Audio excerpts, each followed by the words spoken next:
Hello. Hi. Happy Friday. Friday after what? Friday after the Thanksgiving in 2018. Yeah. How was your Thanksgiving? Did you have a good time? Did you eat good food? Oh, yeah. I had good time with my friends, and that was good.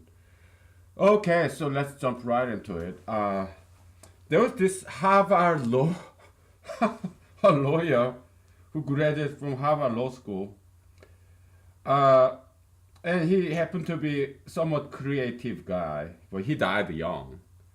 I think he wasted too much energy, time going to Harvard. I think that's why he died so young. Okay, so he's creative guy, and he went to Harvard. So that's two things. That's too much. It's either you go to Harvard and you're not creative, or you're creative but you don't go to Harvard. He should have done just one, but he did both of them. So I think that's why he died so young. Just like Bruce Lee, right? Yeah, he's a great martial artist, but he married this beautiful white girl, young, slender, beautiful white girl. He's Bruce Lee's first, his wife, white girl. Okay, he did two things. Too greedy, right? I think that's why he died young. Okay, he well, whether you're famous or successful or not, I think men should never marry a beautiful young slender model type white girl. That's just given no matter what. So I'm gonna look up very quick this guy. He has this right duty duality. But I forgot his name. Okay.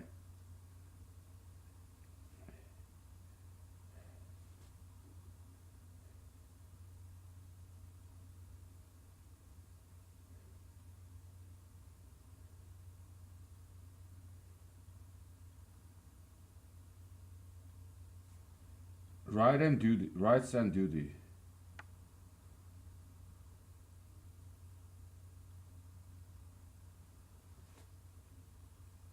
I forgot his name. He's not too famous, but he's fairly well known because he went to Harvard Law School and he published this article, couple of articles in probably the Yale Law Review or something.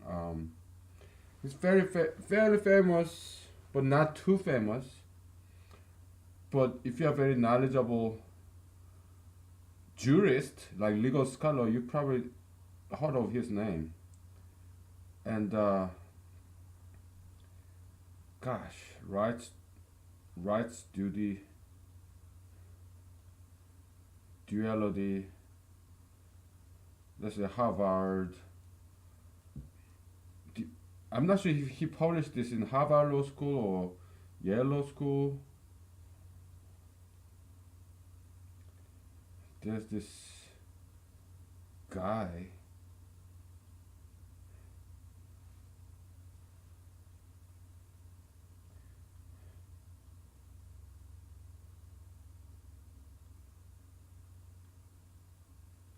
Ah,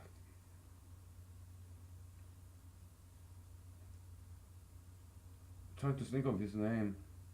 Trying to look up his name.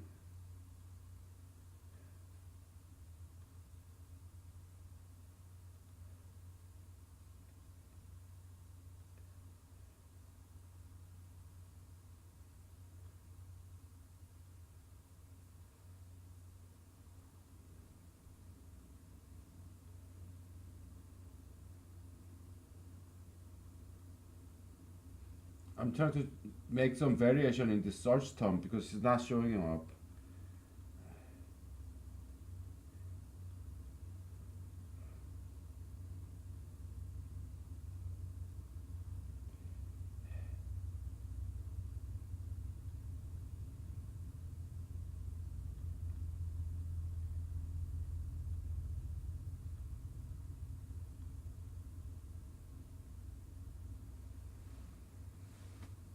What was his name?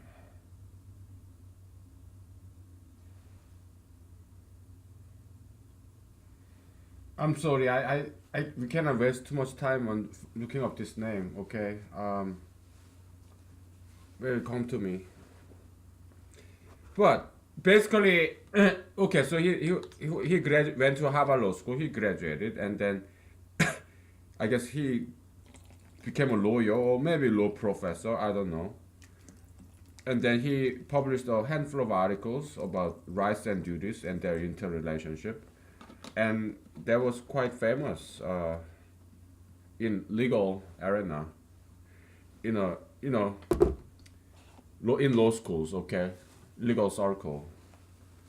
It was quite creative and mathematical and logical and insightful. So,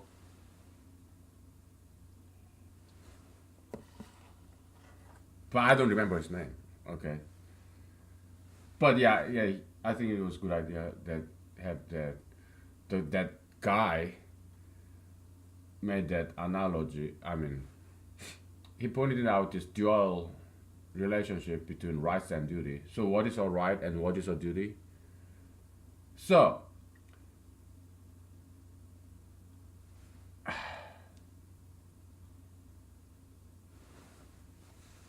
I'm sorry, I really want to. Let me use the different search engine. Okay, I just used Bing because I like Bing better than Google nowadays because Bing always has this nice front picture that changes every day. Picture of the day, and I like that. So, but hopefully, Google. But I think in terms of search quality, Google could be a little bit better. I'm not sure. Rights, duty, dual.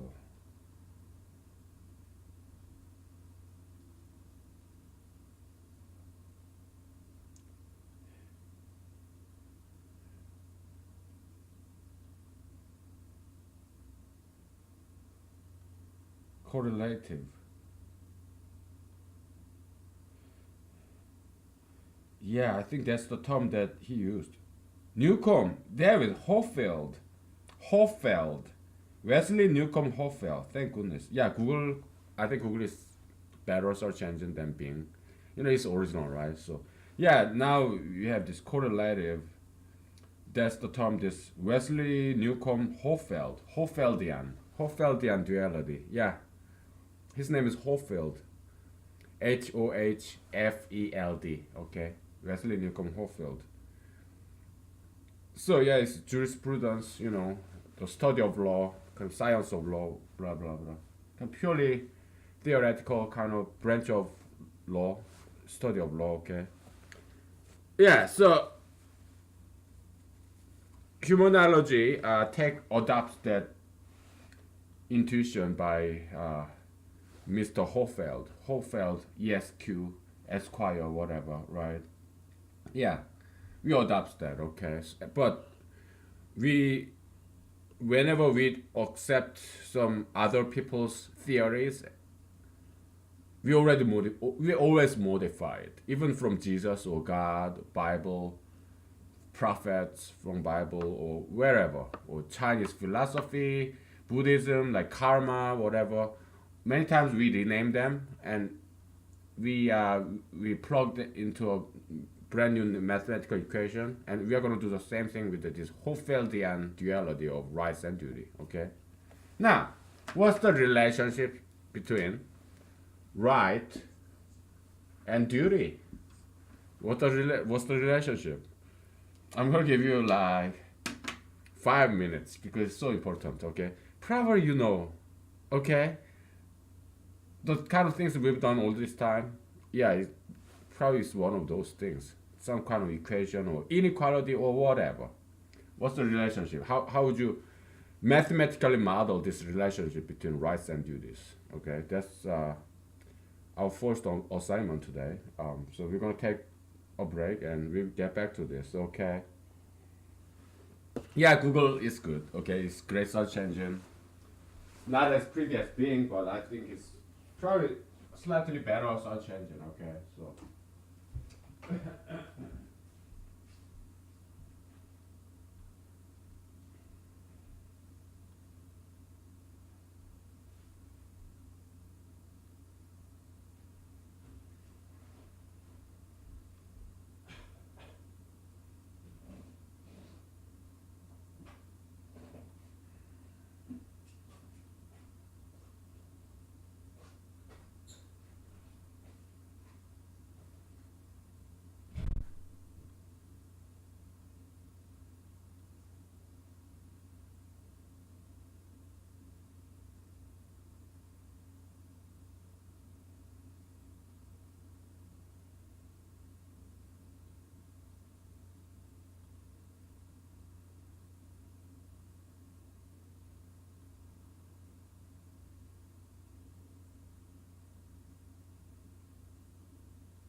Okay, I'm just so glad that I found his name because I keep forgetting his name. It's such an unusual name. Hofeld, probably German descent. I know some German. Okay, so I recognize the name if it's German descent. He's kind of smart, so I guess he could be a Jewish guy. You know what? I have visited his Wikipedia long time ago. Okay, I keep forgetting his name, but actually we'll go to his Wikipedia page and see his ancestry because he could be a Jew, smart guy. Many Jews are very smart, you know, but it's not too famous. Okay, so he went to Harvard. He went to Berkeley, then Harvard Law Review, and then he taught at the Stanford Law School, and then he's taught at the Yale Law School. Fantastic career, huh? Yeah, very elitist kind of. But he died young, okay? Because I think yeah, he worked too much. Okay, he worked too much. You don't want that because you don't have to achieve so many things in such a short time. Okay, I mean you don't have to go to Harvard. You don't work too much. Just go to some nice school. Okay, and I don't want you to work to overwork. I want you to exercise. That's what this guy probably didn't do. He probably didn't do enough exercise. Okay, I think that's why he died young because he was not very healthy. He overworked to death. He worked to death, literally. Many people are like that. Okay, some people like Riemann. Okay, German mathematician Riemann. He died young too, and he was brilliant. And or maybe Spinoza. Okay, yeah, brilliant mathematical philosopher, right? Died young, right? Yeah, Spinoza was a Jew. And Hofeld, I'm not sure. Wikipedia is not giving me enough detail about his ancestry at all. So because Hofield is not very famous guy, so Wikipedia article is kind of short. But yeah, many smart people they die young because or mathematician Abel or Galois. Galois died in a fight. Okay, Galois, famous mathematician in a group theory, Abel, Abelian group. You know, kind of something like commutative group. You know, yeah, just, he died young too. Galois died young. Many brilliant people, smart people die so young, probably because they worked to death, they overworked. So Galois, he died in a fight. Obviously, he has some temper issue. So yeah, humanology we emphasize the balanced development. You gotta have career, you gotta have enough money, you gotta get a nice job, and you gotta keep on studying, keep learning, keep teaching, and you have to keep exercising and healthy diet. All balance, okay? Good personality, character, human relationship, good friends, copium accounts, okay? And work, study, you know, health, relationship, you know, friends, character, personality, all this has to be balanced, okay? You have to have enough money to pay the bills, all that stuff, balance, okay? Because if you balance out all these things, you live fairly long, all right? You're exercising, okay? So you're healthy, and you have friends, you socialize, and you work, you study, you teach. Yeah, then you live long and you don't have to die young. You're well balanced. You don't overwork. Okay, so can you come up with an equation? It's this. It's so easy. Okay. Right equals to minus duty, okay? Just like freedom, okay, right, okay? Freedom is equal to minus rule. Right is minus duty. Guess what? In this equation, freedom is equal to right And duty is equal to rules. You see the power of humanology here? And guess what? Freedom is equal to money.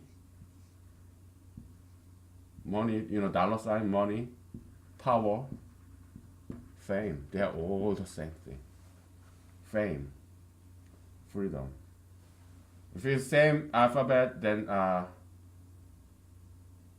we're gonna add one more character. We're not gonna find another alphabet, no. Or synonym, no way. It's easier to add another alphabet, okay, for the abbreviation. I say, yeah, I'm lazy, that's why I don't want to spell it out. Well, it's more than that. We want to be efficient. Do you think I'm lazy? I have full-time job, I come home, I skip my dinner and I do this, okay? That's very diligent. And this is pro bono, it's for free. Social service, okay, to the entire humanity. On this generation, probably not this generation, because this generation maybe it's not ready to learn this humanology, but perhaps next generation, maybe after long after I'm dead, that's fine too, okay. But I'm working, I'm not lazy, okay. I just have a lot of work. I don't have time to spell out all these things, okay. So it's not because I'm lazy, but because I have to be efficient. I don't have luxury to waste my energy or time, okay. So all right, let's see. It's so close. I'm gonna, yeah, duty, rule. It's all about rule, right? Oh, duty. Now, the Hofeldian analysis is this, okay? It's kind of like this, it's not exactly this. Again, humanology, we get inspired by other people, but we don't take it literally 100%. We modify a little, okay? We give it a different spin, different angle. We adapt and we implant into humanology, but it's humanological thing now. It's no longer Hofeldian stuff. We don't use the same term like correlative he used. No, it's dual, okay? Dual pair. Dualism, all right? That's the term that humanology use a lot. So, the opposite side of a coin. Or you have you have two cups, right? Just pretend this is empty, okay? You have one cup, empty cup, one cup full of with water. You pour it down, then water goes here, but empty air comes from here to here. It's exchange of water and empty air, all right? So, right duty exactly the same thing, okay? Maybe we talked about this before. Yeah, I did talk about this in my novel. I say it's not novel, but actually it's a brand new genre. I combine everything. I talk a lot about humanology in my novels, okay? They're all fictions, but at the same time it's educational. There's science there, humanology there. Yeah, it's my novel. Sometimes romance, love poem, whatever. I just write whatever in there. And nowadays, I don't write anymore because I'm doing this recording. It's easier and it's more fun. And we do martial art, dance. We have camera now, right? And yeah, let's use it. Okay, it's this. Let's say I go to Walmart and buy one apple for $1 now. And I check out, I pay $1 at the cashier, and the cashier gave me the receipt. Now the receipt is like written document, a title to this apple. It's a proof that this apple belongs to me. A title, like you buy a land, house, you get a title, right? You buy a car, yeah, you get a title, certificate of title, right? That's the proof of the relationship between you and that chattel or real property, whatever. It is Apple. So a receipt is like my title document. It's the written document that proves my ownership of this Apple. It belongs to me and nobody else in the world.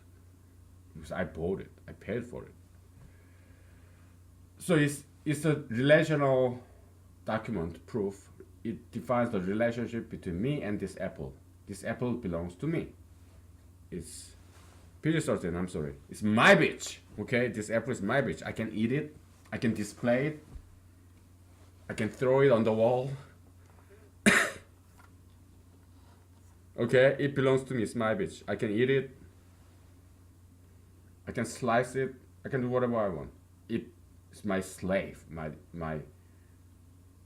toy, whatever. I can do juggling with this apple or whatever, right? I can put it in my vodka. I can make a pie, whatever.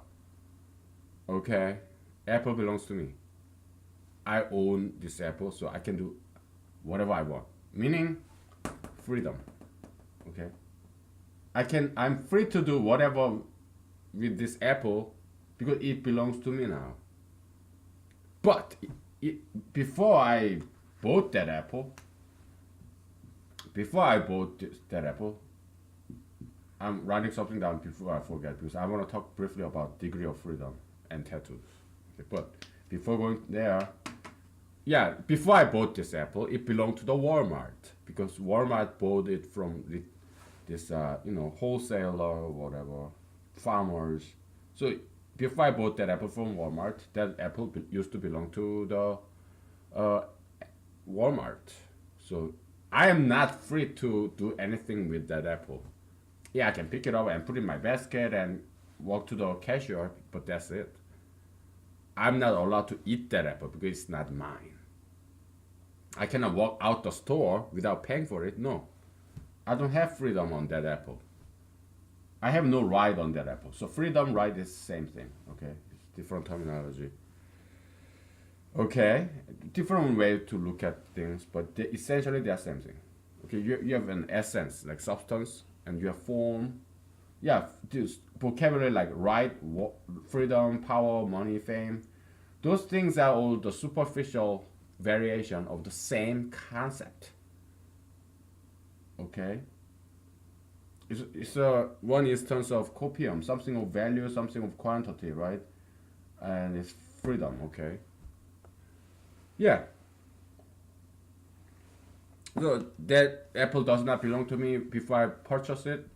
So I'm not free to do anything with it. I cannot eat it. I cannot take outside. I cannot throw. I cannot put it in the toilet, or I cannot trash it. No. Only thing I'm allowed to do is pick it up, put it in my basket, and go to register. That's all I can do.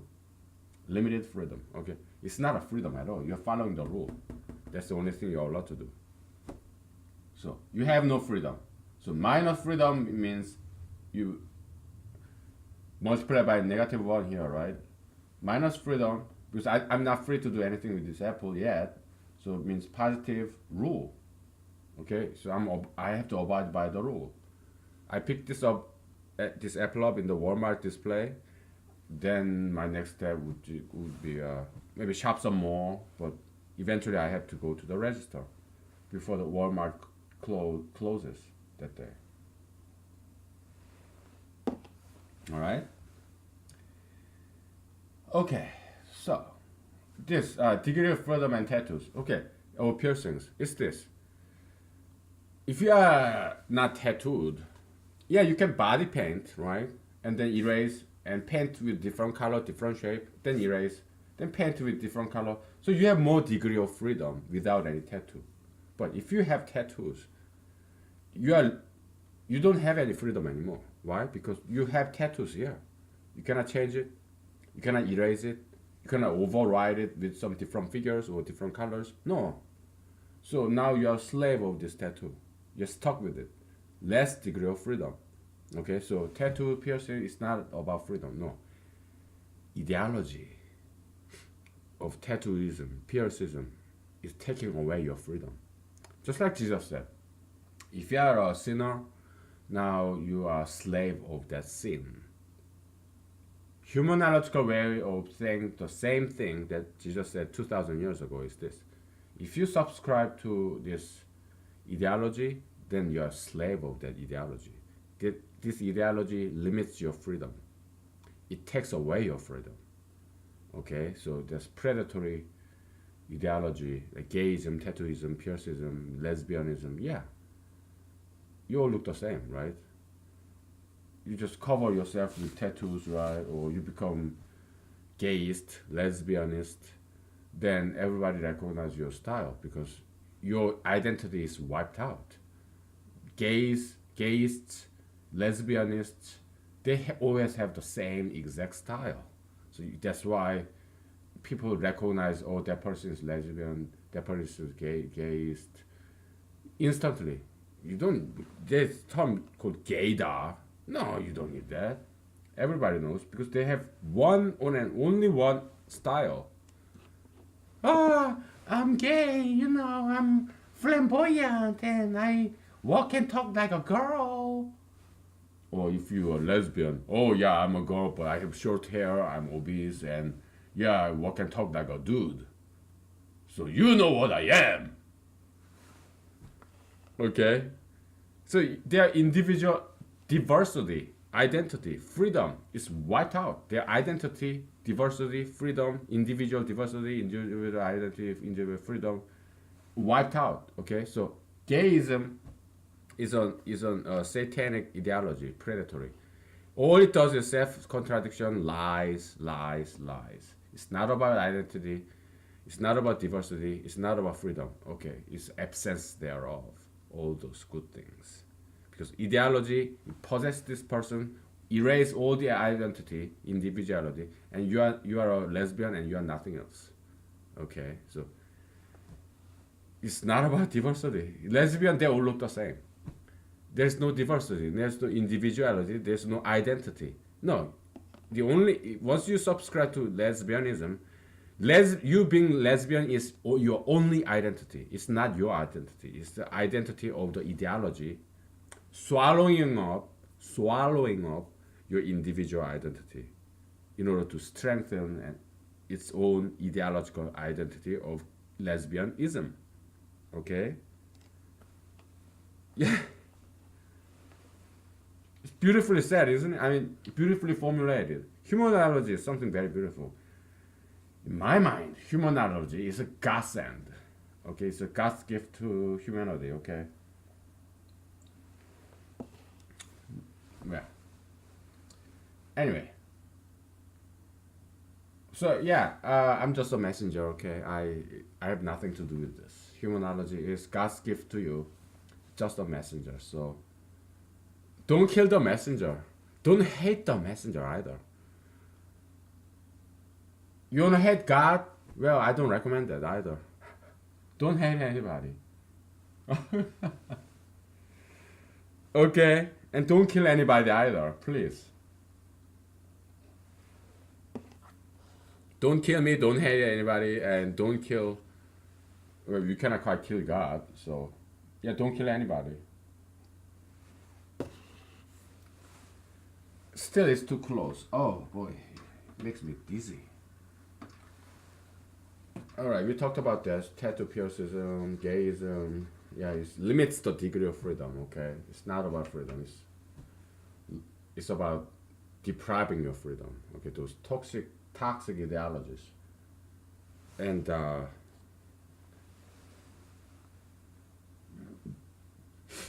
yeah. So right duty is like this. If I have purchased this apple, well, before I purchased this apple, it was in the Walmart, and anybody could have had that apple. Anybody could have purchased that particular apple. But once I paid for it, it's mine, then nobody else can have it unless I sell it, just resell it. So what happened? Now I purchased this apple, so I obtained this freedom, right on exclusive ownership, this right to do whatever I want with this apple. Then suddenly it becomes duty of other people to respect my exclusive right on this apple. Why? Because once I have this apple, nobody can touch it, nobody can eat it, without my permission. So I deprive the world, everybody in the world, of this potential ownership of this particular apple. Everybody no longer can have this apple because I have it. Only I have it. Now become I have this apple right, exclusive right on this apple ownership. So everybody else now is suddenly imposed with this duty, brand new duty, to respect my ownership, exclusive ownership of this apple. So everybody have right. I mean, now I have this exclusive right to do whatever I want with this apple ownership. Now everybody else in the world is suddenly imposed with this duty to respect my exclusive ownership. It becomes my right is everybody else's duty. Okay, so that's one way to look at that Hofeldian theory of right duty dualism. Okay, correlation, whatever. Correlative, he called it. Okay.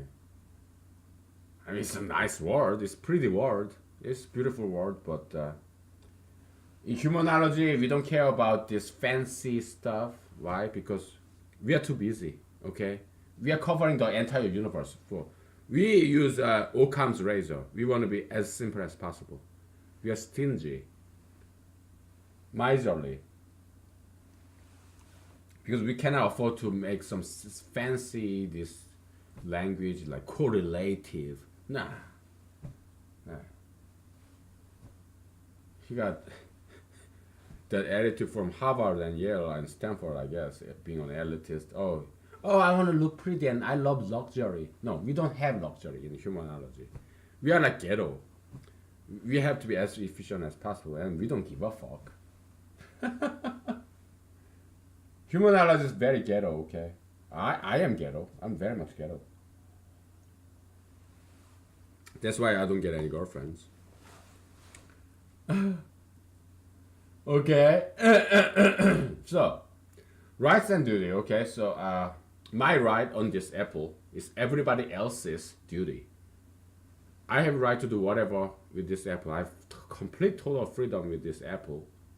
I mean, as long as I don't throw it at people or something, or throw it at somebody else's window. No, just as long as I don't, in my house, for example, I can do whatever I want with this apple, okay?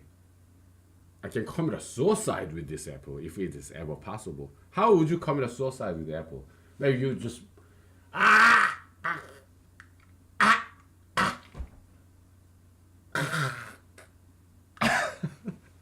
maybe you choke on your apple, you try to swallow the entire apple, and you choke to death maybe. Because if you smash your head with an apple, yeah, I guess you will survive. I don't know.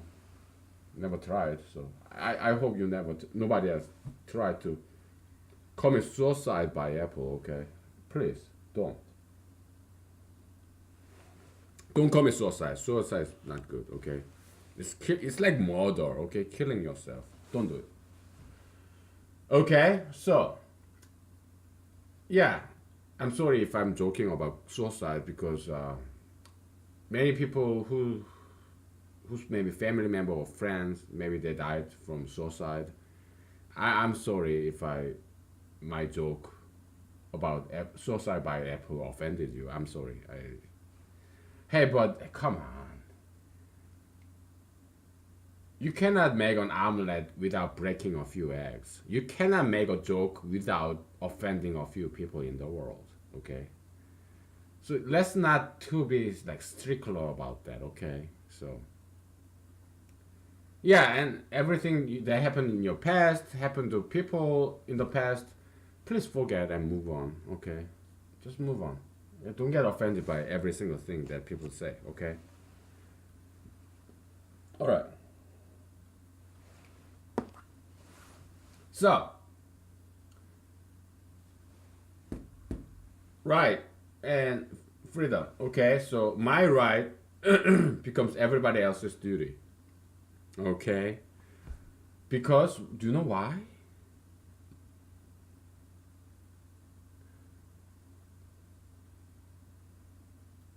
right, my right becomes everybody's duty. My right on this apple becomes everybody's duty to not touch this apple. So I'm depriving people's. Okay, before I'm going further, I'm gonna ask you a question and we'll take a break. Okay. So, how come my right suddenly becomes everybody else's duty? Because this is very philosophical question. Okay. I want to think philosophically and mathematically, and even physically, and I want to be a human. I want you to analyze this phenomenon, like a humanologist, as a humanologist. I bought this apple and I obtained this right on this apple. Then my money converted it into this right ownership of this apple. They were copium, right? Money, copium, right, copium, right? I I can't before I give it away too much. Let me stop here. So I want you to analyze this phenomenon. My right, brand new right on this apple suddenly become everybody else's duty. Okay, I want you to humanologically analyze this. Okay, why my one brand new right become brand new duty of everybody else? Okay, now we'll be back. Okay, so that's the we'll take a break. That's the assignment, second assignment today.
Okay, we're back. So, what's your humanological analysis of this phenomenon where we created I created this brand new ownership, this brand new right, and suddenly everybody it becomes everybody's duty. everybody else's duty. How do you explain that phenomenon? Hmm? Tell me. Be a good humanologist. Be creative. Think outside the box. Don't get boxed in like a zombie or coffin or Dracula or dead person. Be alive. Think outside the box. Psychologists they say, "Oh, you are being aberrant," like aberrant. I know how to spell it. I know all these fancy words because I did go to graduate school and my GRE graduate record exam was in verbal and mathematics, verbal and quantitative. Yeah, I got 100%. In the writing, I got something like 5.5 out of 6 because I ran out of time, so I didn't finish the last sentence in that essay. So yeah, verbal GRE exam, yeah, it's very good. I like GRE exam, SAT, yeah, they're good because you learn good vocabulary there, studying for those exams. Okay, yeah, good exams. Yeah, when I went to law school, yeah, I took LSAT. My score was 171 out of 180. In terms of percentile, was it like 97% or 99%? I'm not sure, but yeah, it was. I was in like very top percentile. So yeah, I got my scholarship in law school and stuff. Okay, and the law school I went there was top 10 law school. Okay, in a way, I'm kind of elite, but I'm not really. I did not want to drop out of law school, just like I dropped out of after 2 years in the PhD program in an Ivy League school. It was kind of low Ivy League, but still Ivy League. So yeah, I just rushed it and graduated in 2 years law school because I didn't want to drop out again uh, from law school, just like I dropped out in PhD program. I didn't want to repeat that history, so I graduated in 2 years. Okay, internship? No, forget internship. I don't need internship. So yeah, I took 2 summers of law school classes and some other classes, and I graduated in 2 years. I'm kind of elite, but not exactly because my law school grade was not good because I was more interested in learning brand new dance moves. So I would go to this. I was in the Midwest, and I'm not gonna tell you where. I'll go to this drive to this Detroit, Michigan. Okay, and yeah, there are a lot of African Americans there. Motown, the descendants of Motown. Okay, I even had a date with a African American girl who lived in Detroit. It just ended up what 2 dates. That it didn't work, but I was so honored by hanging out with these descendants of Motown, the legendary Motown record, and I learned great dance moves. And I remember doing some dance battle with this African American girl uh, in that all black club. I was the only known black person in that club. Okay, yeah, I did dance battle with that girl, and after that, yeah, she won, of course, because the African Americans are fantastic dancers. I cannot. I'm an Asian guy. Asian guys cannot dance. We don't know how to dance, and we try, but yeah, African Americans, nobody can dance like them. Okay, so yeah, I learned dance moves. Fantastic dancers. I was more interested in that, so my law school grade was probably something like 3.01 something out of 4.0. It wasn't that great. And the school I went, my alma mater law school, yeah, it was top 10. It was state school, but still, somewhere in the Midwest. Okay. Anyway,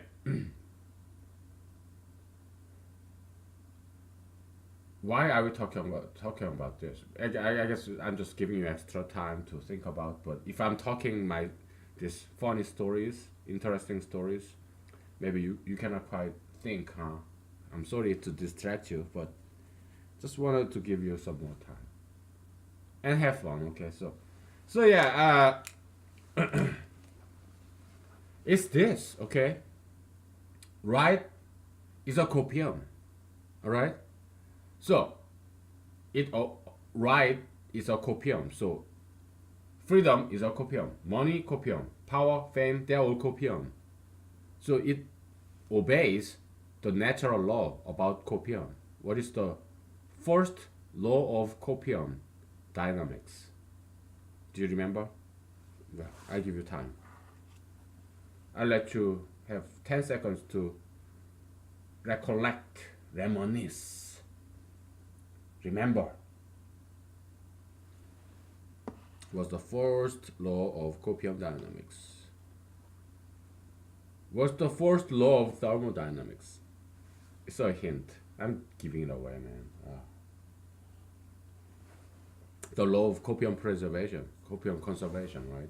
No copium gets created or destroyed. Yeah, I mean, in nature, let's say you have this smell. Let's say, I'm sorry, you fetulated. Is that the right word for farting? Fetulate? Let me look it up real quick, okay? Fetulate.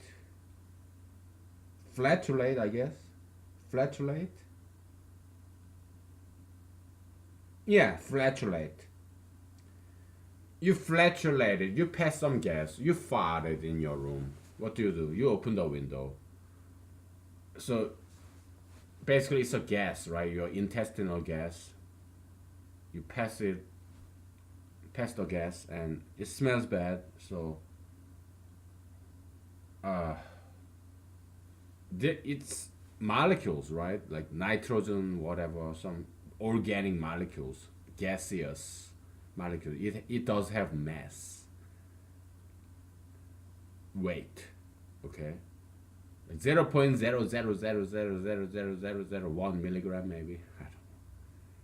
It's a matter, okay. You cannot just make it disappear. No, it will never disappear.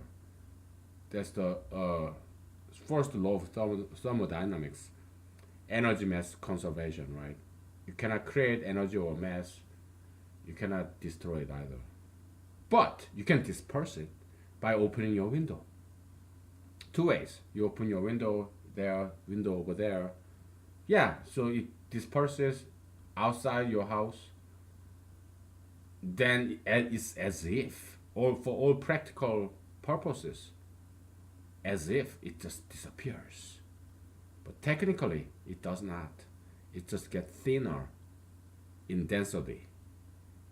Okay? All your sewage system, yeah, they get some chemical treatment, but it goes out into the ocean, to your river, ocean. All your poop, your urine, yeah, they go back to the nature after it gets treated, chemically treated. It gets dispersed, so as if they disappear, but no. Your fish, maybe your plants in the field, fish in the ocean, yeah, they consume those nutrients. Your poop, your urine, whatever. And guess what? You eat them.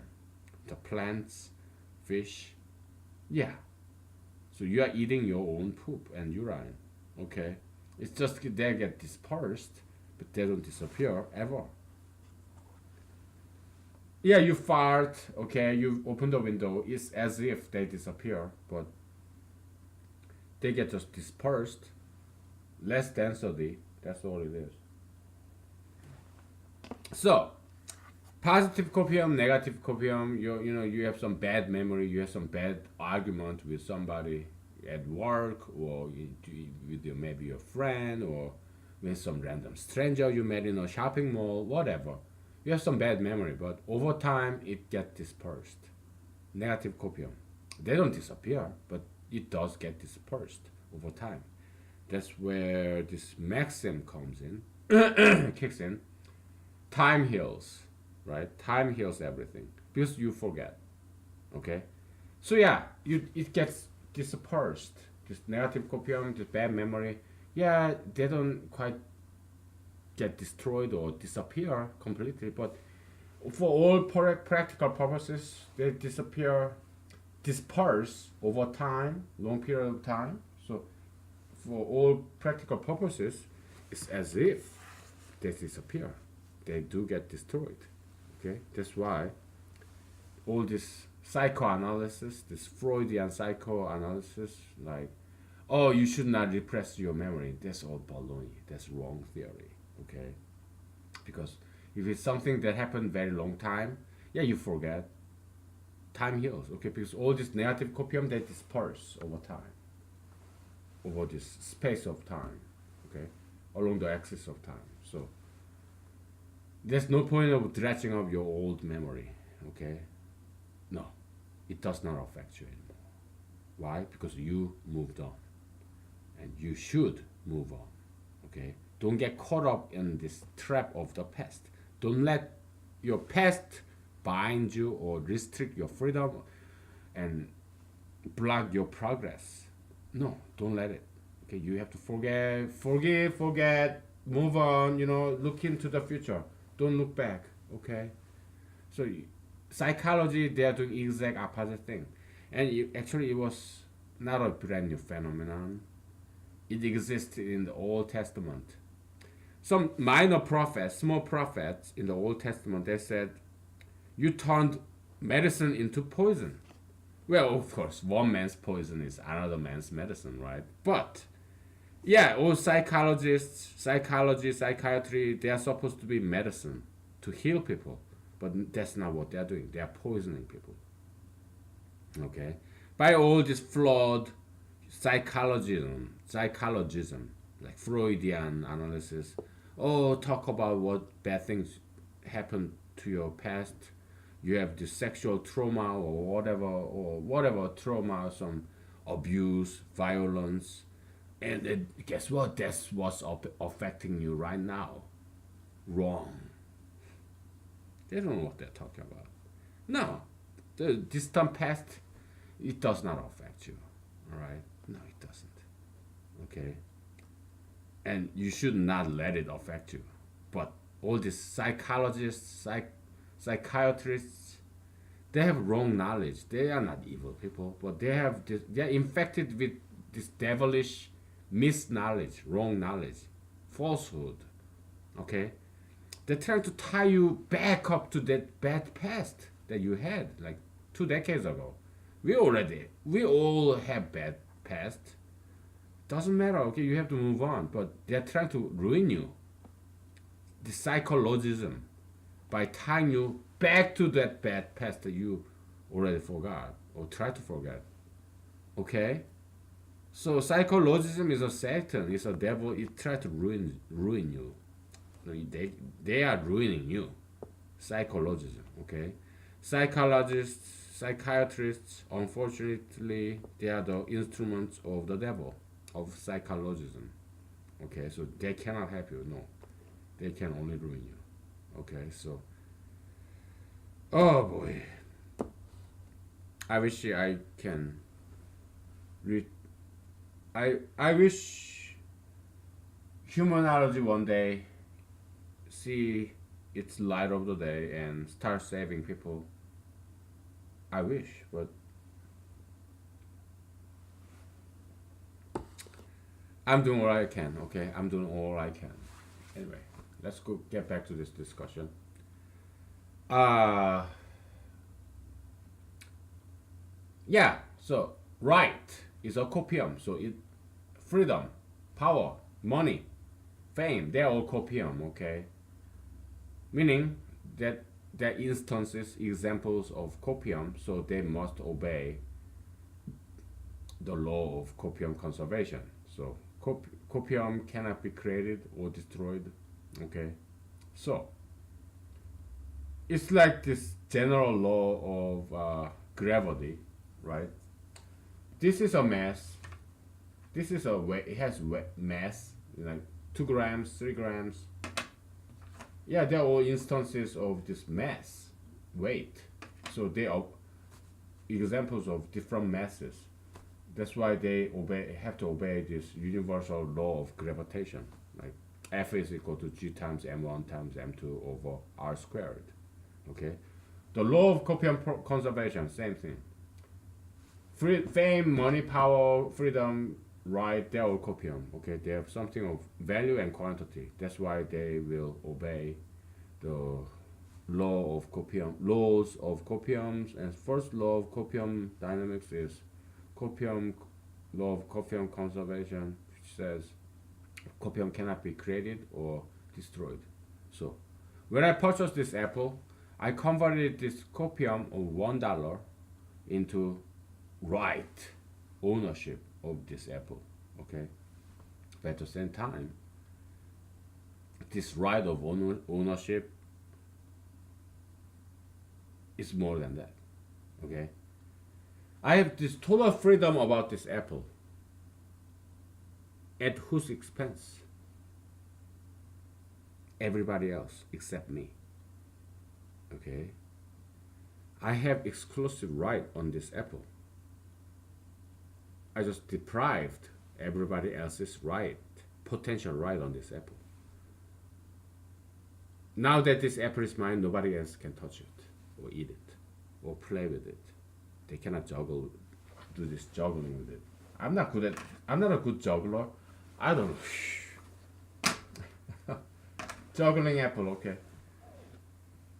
They cannot do it. Only I can do it with this apple because it's mine and nobody else's.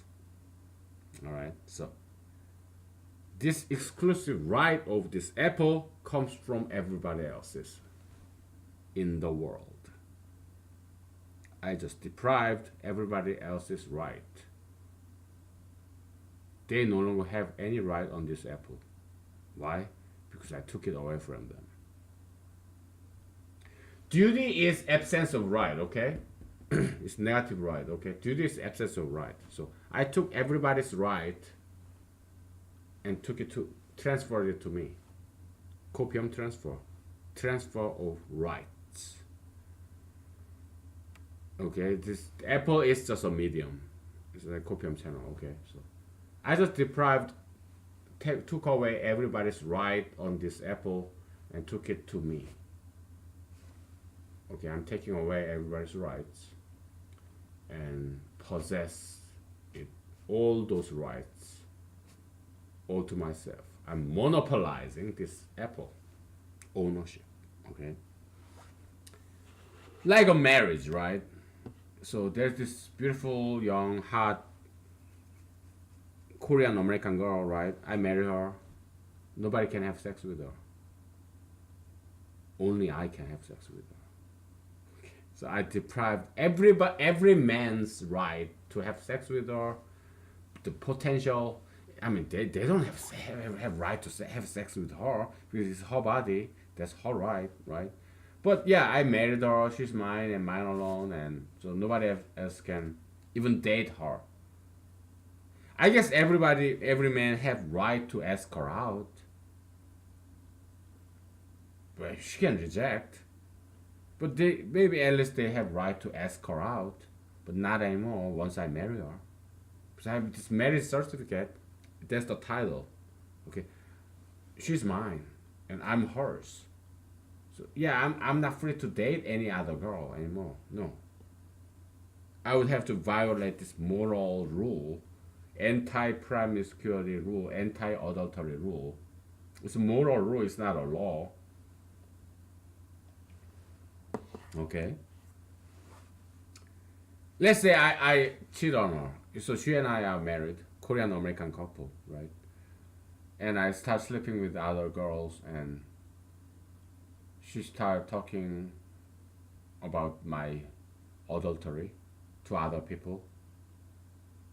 That's not defamation, because defamation is a lie, publicized lie about somebody.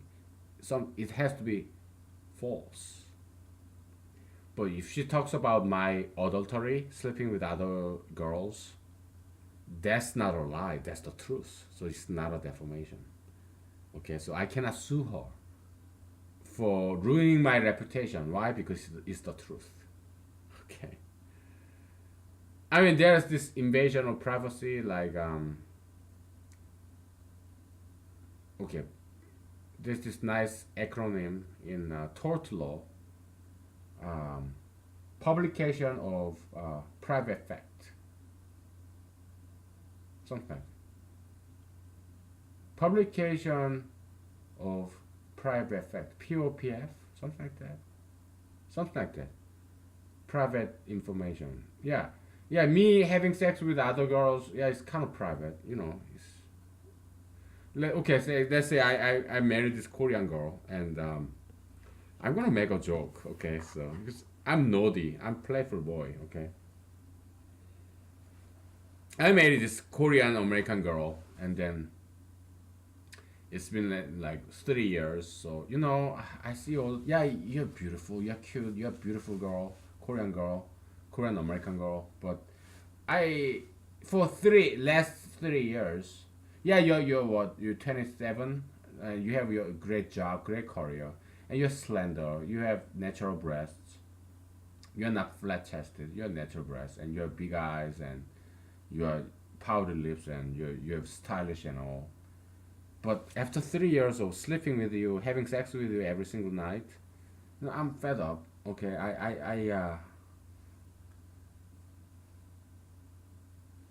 I wanna see. I'm kind of curious. I've never had sex with a Japanese American girl. So, uh, behind your back, okay, you go to a business trip or whatever. You go visit your parents or business trip. Yeah. So I'm alone at home for 1 week. So I'm kind of curious how. But I never had sex with Japanese American girl before. So yeah, so I meet a Japanese American girl and I go to a motel and I had she and I we had sex and but it's something private. I would never have sex with anyone, any girl, in public, right? It's something private. It's like going to a bathroom. Would you poop and urinate in public when everybody's watching? No, it's something private, right? Yeah, sex is like that. PG Sustin, I'm sorry, forgot to tell you. Yeah, it's publication of private fact. Okay, public disclosure of private fact. PDPF. That's what. That's the original tort term. Tort law. TORT. Tort means wrongdoing. Okay, like torture. It's same word origin. Like a etymology. Okay, I always forget how to spell that word. It was one of the GRE vocabulary, GRE word. Yeah. Okay. So, yeah, I guess I can sue my wife for that. Public disclosure of private fact because it's kind of embarrassing and intentional or negligent infliction of emotional distress. Yeah, I can. I guess I can sue her for that.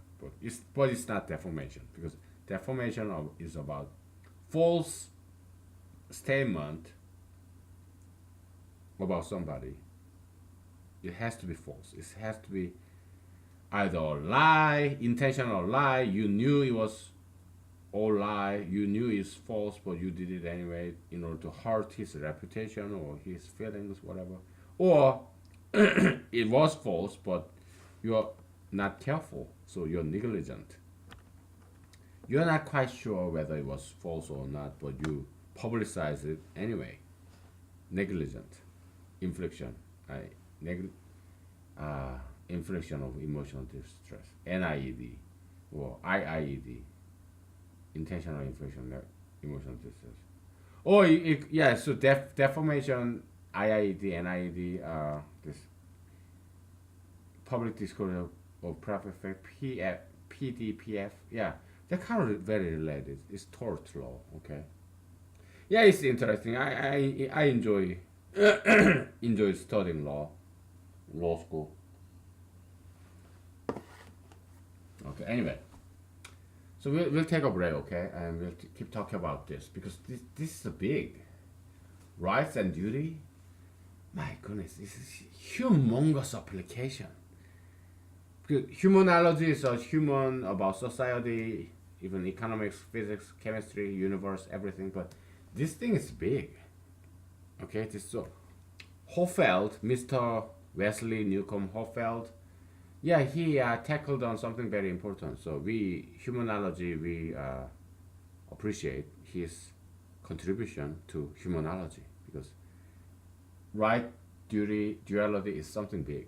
Okay, so it's going to take a while to fully explore this one single equation.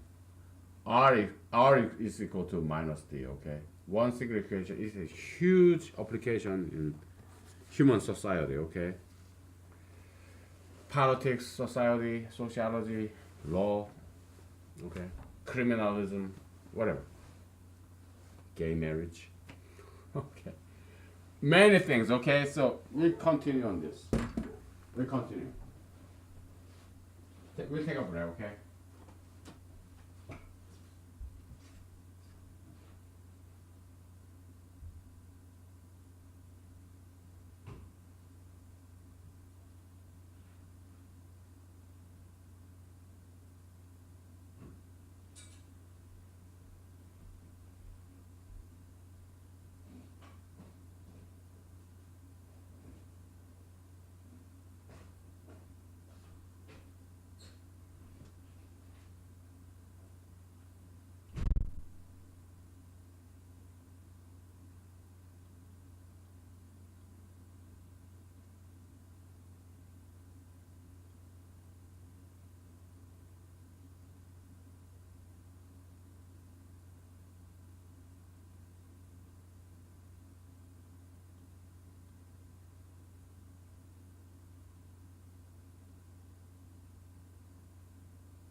Okay, so we gave some nice introduction with this,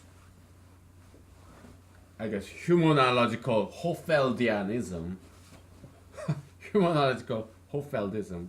Yeah, he's elite. He went to Harvard, but this Hofeldism is a Holy Spirit because it's good knowledge. Holy Spirit, what is Holy Spirit? Good knowledge, good wisdom, anything that is good, something beautiful. Okay, it's all Holy Spirit. What is unclean spirit? Satanism, devilism, something that destroys what is beautiful. Okay, like gayism, tattoo piercism, sugar fetishism, plastic surgeryism, all that stuff. Yeah, well, plastic surgery, they are good plastic surgery. That is Holy Spirit. Like you have this huge mole. Yeah, getting rid of that, that's Holy Spirit. Good plastic surgery. Or reconstructive surgery, plastic surgery, like you're born with this birth defect, like here, like it's merged, like up here, and plastic surgery that fixes you. Yeah, Holy Spirit, good knowledge, good technique, good skill, good intention. Yeah, those are things are fine. Or you have some scar from an accident, right? And the plastic surgeon comes and he'll get rid of that scar from you, or get rid of all the tattoos and piercing from you. Holy Spirit. Good knowledge, good skill, good intention, okay? But like things like President Trump paid for Ivanka Trump, Tiffany Trump, Melania Trump, or Ivana Trump, or Mala Trumps. I don't know. I don't know if they have all. I don't think, did Mala Trump have plastic surgery? I'm not sure. But yeah, many of these Trumpian girls, yeah, had plastic surgery, I think. Or like Pamela Anderson, or many of those actresses and models having breasts, like monstrous breasts, like ugly stuff like that. Evil spirit, unclean spirit. Okay, so yeah, okay. But Hofeldism, yeah, there's some good stuff in there. Holy Spirit, okay, good knowledge. Okay, so anti-ultra interracialism, which aims to preserve and protect the white beauty gene, the Holy Spirit. Okay, because we are trying to preserve and protect what is beautiful. Ultra interracialism, that ethnic males marrying off this most beautiful or more than average beautiful kind of white girls, Satanism, because they're destroying what is beautiful and precious to us. Blonde hair, blue eye jean, blue eye, white skin. Yeah, there's something rare and something very beautiful. They're trying to destroy it out of some selfish desire to have sex with this model type white girl. Oh, that's satanic. You are destroying what you love. Satan. That's what only Satan can do. Okay, so if you are ultra interracialist, yeah, you are being an instrument, agent of the devil. Okay, so yeah, let her go, divorce her, let her go get some eligible white guy and preserve her white beauty gene to the next generation by making purely beautiful white babies. Okay, I understand how it sounds. Yeah, it sounds like white supremacist. Oh well, we don't give a fuck. Okay, we don't care how it sounds. Okay. Yeah, whatever. White supremacists, they are Americans. They are not evil. They are not violent criminals. No, they are not terrorists. They're just Americans. They have some good points, valid points. Okay. Yeah. So yeah, all they are trying to do is they call themselves white supremacists, but maybe they can rename their organization. Okay. How about Caucasian conservationists? Conservationism. Hmm. Yeah, that's my suggestion to them. Because they are not bad people. They are advocacy group for Caucasians. Just like there are black advocacy groups for African Americans. What's the difference? It's the same. They want to protect and preserve their own race. Right? Which is a good thing. Okay? Whatever race they may be. Asian advocacy group. Not sure if there is any, because Asian rights group. We Asians, we tend to be more diligent, okay, than other ethnic groups. So we love learning. We excel in school. We don't need those advocacy groups. No. Because we work very hard. We are diligent and we are smart, so we can get a job. We don't need those.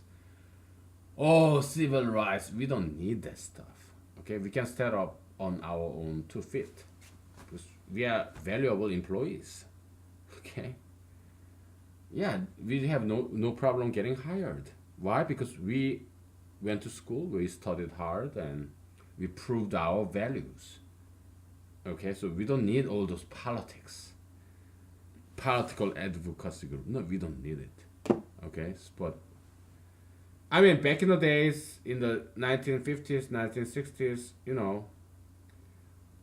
1920s, 1930s, yeah, African Americans, they proved themselves, they proved their value by music, acting, and comedy,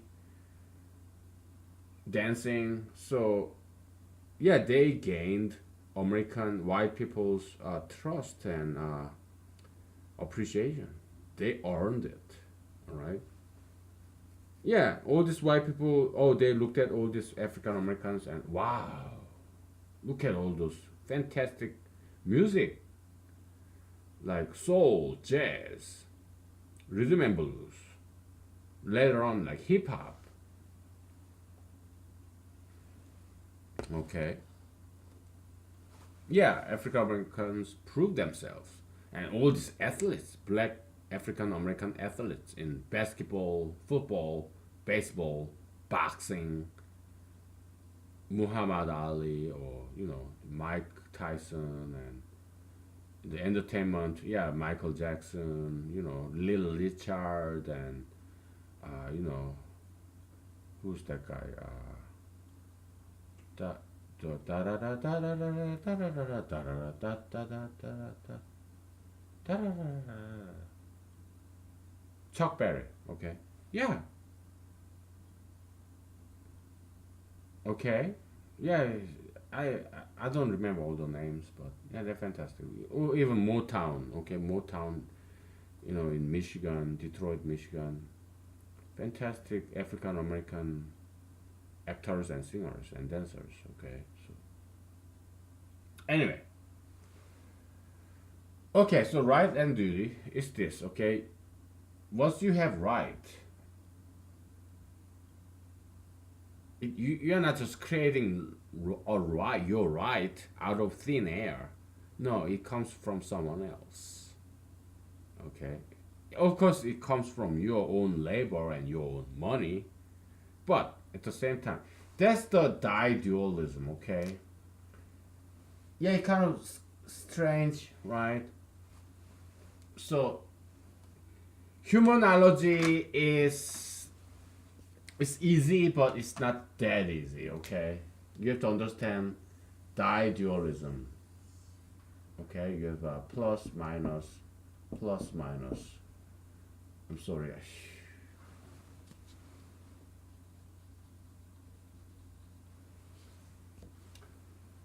Okay.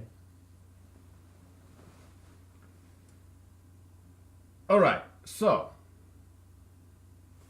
in the past, let's go back to this Apple purchase of Apple. Okay, I was working very hard, my friend, to earn this $1. Like this morning, for example, I have to wake up. I didn't want to. I have this nice Thanksgiving yesterday, and this Thursday Thanksgiving, and today's Friday. Many people are just go. They just take their day off to have this long Thanksgiving weekend. But I had to go to work. Okay, and I had to wake up. There was some job to do in my workplace. Okay, I did not ask my boss, my superiors, to give me this one day off, Friday off. Well, I don't have family, I don't have girlfriend, so what do I do? What would I be doing at home on this Friday all day long? No, I have Saturday off, Sunday off. That's good enough for me. All right. And there was some business to take care of today, Friday, and I did. I went to work. I hauled my ass out of bed and took a bath, had a breakfast, dressed up like this, okay? Then I went to work. So I earned my dollar today, okay? And I went to Walmart and I bought this apple. Okay? But so this okay?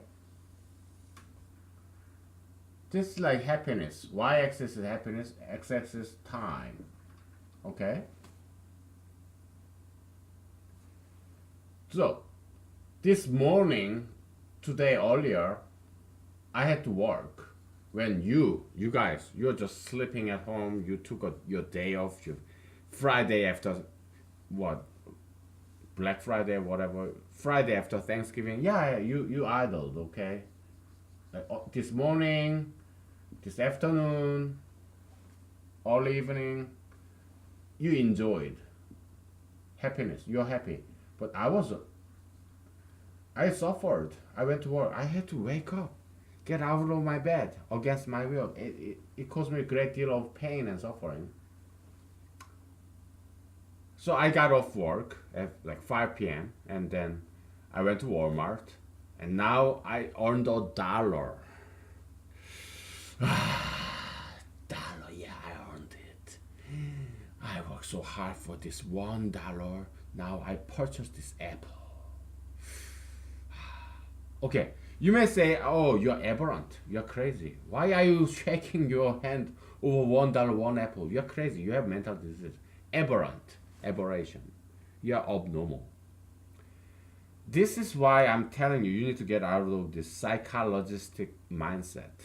Because if you are trapped in it, you can never be creative. You can never get outside of the box. You can never think outside the box. So psychologism is the devil. It's one of the worst devils out there. It ruins you. It limits you. Okay. Oh, I'm afraid. What if people call me crazy? Or what if some people think I have some mental disease? So you are living inside the box. Your coffin, metaphysical coffin. You can never think outside the box, live outside the box. That box could be gayism, tattoo piercism, sugar fetishism, or psychologism.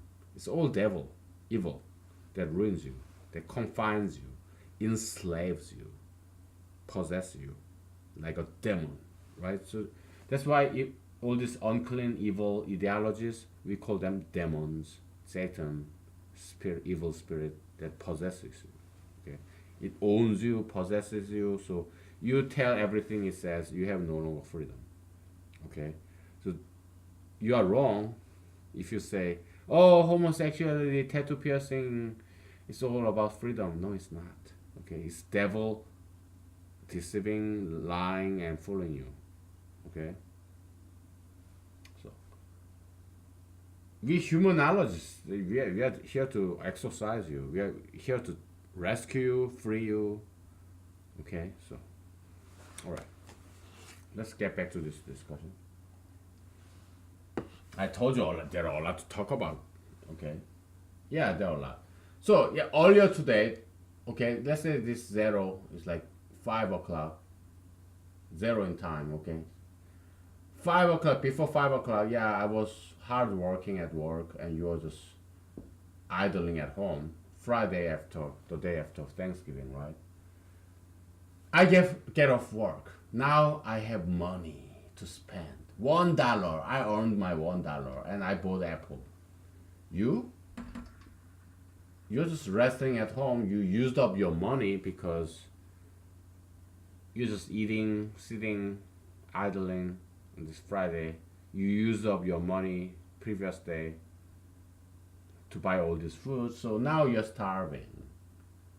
And you look at me. I purchased my apple. Yay, I have apple. You don't. This is my apple. You don't get to touch it. Oh, but I'm hungry. I'm hungry. Give me that apple to me. No. You're idling. You're lazy.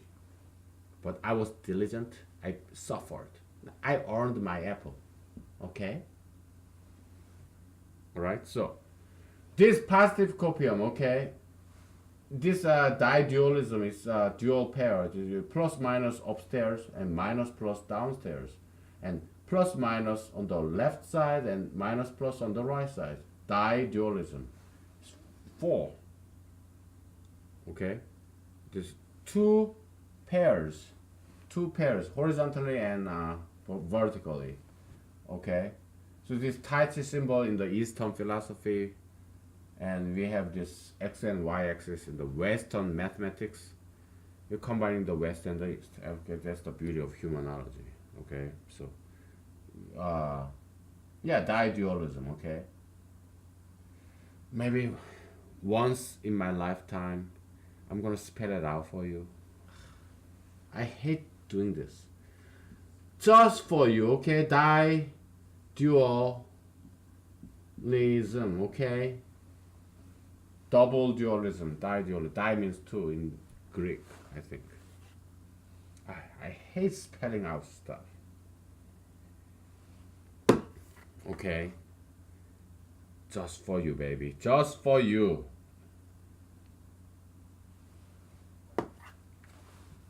All right. I don't want to even look at it, so I'm gonna erase it. Oh my goodness. Okay. So, yeah, you may think, yeah, I earned this $1 and this one apple that I bought with dollar. Yeah, I worked for it. But so that's this your pain and effort. Your pain, right? You went to work. I went to work, so I converted my happiness of being at home alone, just idling, sleeping late, staying in my bed like until 10 o'clock. But I sacrificed such happiness. It's an opportunity cost. Okay, now that turned into what my labor at work. It's a copium transfer, copium conversion. Okay, happiness become labor, and the labor that I worked for my employers, and then they pay me $1 for my labor. It became money. Okay, and then money became on Apple because I bought Apple. Okay, yeah. So it's all from me. Okay, my happiness it changed into labor. Labor became money. Money became Apple. Okay, copy and conversion. Okay, so just like energy, right? You have potential energy, a ball like 10 feet high, you drop it. Copy this potential energy in physics convert into kinetic energy. It becomes speed, and then so you have potential energy because you drop the ball and it becomes kinetic energy, and the ball hits the ground and becomes sound energy. And let's say this ball is made of steel, so the steel ball drops and it hits the concrete ground and it becomes sound and sound energy, and it becomes also heat energy, this friction, and it becomes also light energy too. There's this spark when this metallic ball hits the concrete hard surface, concrete floor. Light energy is sparking, right? And there's heat energy and sound energy. It makes bang. This sound energy is nothing but wave of this molecules, air molecule. Okay. Yeah. Okay. Energy conversion. Different, same thing. Energy, something that is capable of changing something. That's what energy is. Okay. It's changed the form, but substance stays the same. Energy, something that is capable of changing something else. Okay, that's energy. Okay, but substance stays the same, but the form changes. Potential energy, kinetic energy, blah blah blah. Yeah, copium same way. Copium of happiness become copium of labor, copium of money, copium of apple. Okay, something that is valuable. That's copium. Just like energy, something that can change something else. All right, so yeah, that's just one side of the equation. Yeah, I worked. Now I'm enjoying, right? But that's within me, intra. But the other dimension is inter, between two people. There's this observer, this lazy ass. He's looking at you. He's an observer. Let's say there's some total stranger. Let's say you're a girl. Okay, so this guy's peeping Tom. He's lazy. So he's peeping Tom. You're a girl. Okay, and peeping Tom. He's like have this telescope and he's looking into your house. He's your neighbor. And then yeah, I'm lazy. I'm PG-13. I'm sorry. Yeah, I look at you. You are taking a shower, taking a bath, and you're changing your clothing, and you're PG 13. I'm sorry. I want to have some fun. I'm an adult male. Would you? Is it okay if I say something naughty? Is it okay if I write some novel, romantic comedy, perhaps even pornographical novel? You know, this PG-13 and everybody can see this, so let me behave. Okay, I'll be nice. Okay, but yeah, you PG-13 nonetheless. Okay, so this peeping time. You're a girl. Okay, and it's Friday after the day after Thanksgiving, so but you have to go to work, and this peeping time is lazy ass. So he's watching it through your window with this fancy like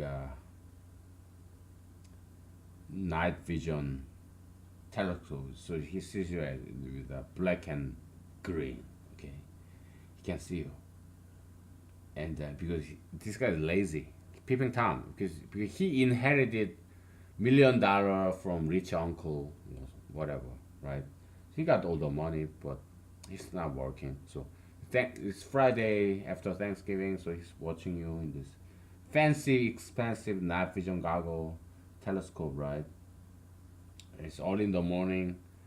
You're changing because you have to go to work. You're a diligent woman, okay? So yeah, you change. You're single. He's single. Whatever, right? So you're changing your clothing, and he doesn't. His telescope is so powerful. It can even penetrate the curtain or the wall, so he can still see you naked, right? So, oh yeah, you're taking a bath. Yeah, I can see you, and he's masturbating, looking at you with this telescope, right? And you change, and you go to work, okay? And he's, oh, please don't go away. Oh yeah, you're going to work, okay? Well, but he's lazy, so he wasted all his inheritance money, okay? Buying some stupid shit, right? So he used it up in that half day for like 10 hours, okay? So it's like 5 o'clock in the evening now. He's penniless, and you worked very hard, so you got some money and you purchased this apple, right? So now he's jealous. He look at you. You are all well fed. You are about to have this dinner, one apple that you earned, but still he's feeling very bad because, oh, you have apple and I don't. I'm hungry. I used up all my inheritance money. So, but here he's feeling good in the morning, but because you're just he's lying on his bed naked, masturbating, looking at all this girly stuff. You feel bad because you're working when everybody else is taking Friday off after Thanksgiving. Yeah, you feel bad, okay? But he's feeling good. Hell, he's enjoying, right? So, yeah, if we look on the horizontal level, okay, in intra, you are a girl, okay? You just look at yourself. You work hard and you earn something. He he wasted some money. Now he's poor, okay? Horizontal, temporal, uh, mind processing. Okay. Now we are looking at spatial dimension. Spatial dimension. There's you, a girl, and your neighbor, a man, at the same time. Spatial dimension. Okay. You are suffering and he's having fun. So copium transfer goes from you. Copium transfers from you to him. Temporal dimension, copium transfers from your past to your present. But spatial dimension, copium in the past at the same time. Copium transfers from you to him. Temporal dimension, it's only you. one same space within you, but your past, your future transfers from your past to the future. You work hard yesterday and now you're enjoying today. Okay? Past and present. But spatial dimension of coherent transfer is this. Right now, you are suffering and he's enjoying. He's making fun of you. Haha, you're working. Well, you're an idiot. Why you work so hard? Why don't you relax? I'm having fun. You're working hard. I laugh at you. You're a geek. Geek. Nerd. Why you work so hard? I'm having fun. Okay? Okay, so and now you are enjoying, right? Yesterday you suffered, now you are enjoying, but at the same time, this guy is now starving and he's suffering, and now you are laughing at him. Ha ha ha! I'm full. You are starving. You are hungry. I laugh at you now. Okay, so that's the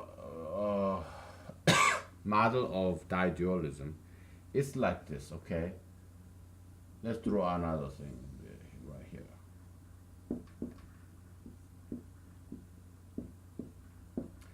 Let's say now you are up here.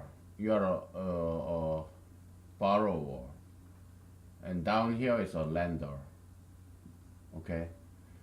In the past, you borrow money from this lender for whatever reason. You're maybe opening up your brand new business or whatever.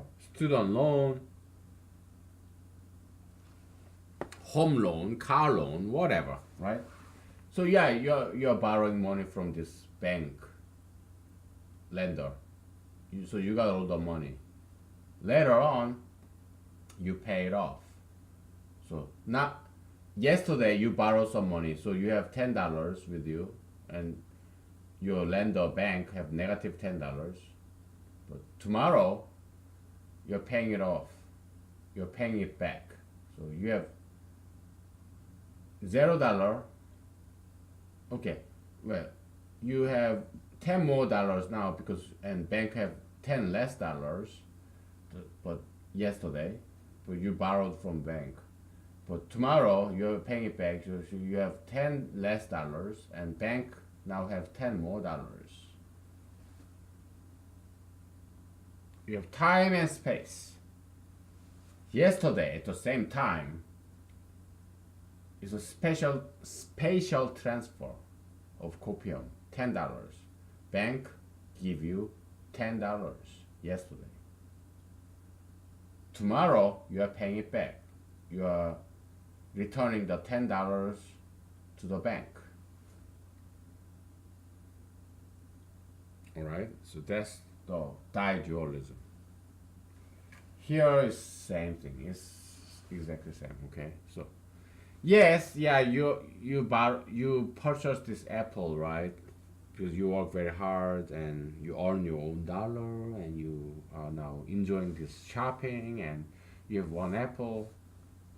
Okay, or you go to romance market, you online dating site, and you are rich. You work so hard to be rich, and you take this girl home. A girl of your own race.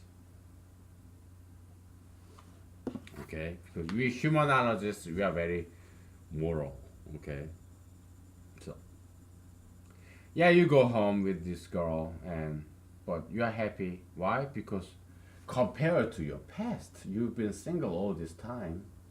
Now you are having a girl, so compared to your past, yeah, happiness is all relative. Okay, because if you've been married to this girl for like 10 years, you're not that happy about having this girl on the same bed right next to you. But if you have been single for 10 years, now you have this first date and you scored, and she comes with you to your house and she's sleeping right next to you, you're so happy. Why? Because you've been single for 10 years. Happiness is something very relative, okay?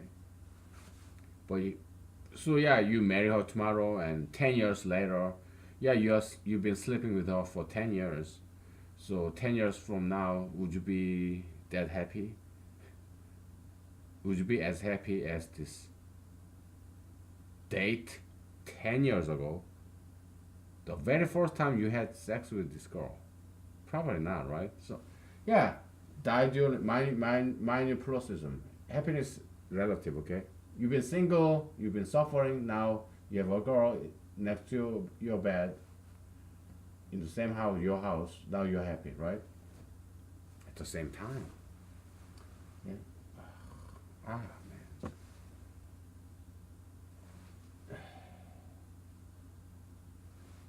You should look like this. Okay. Ah. At the same time, okay? I have to pass this 0 point here, okay? Whatever. You got the point. At the same time, yeah, when I was single, I see all these other people happily dating and coupling and having sex.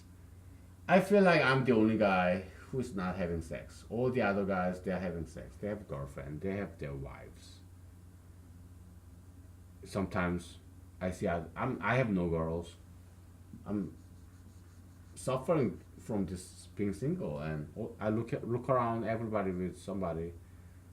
The other guy, I saw him with another girl yesterday, and now he's with a brand new girlfriend.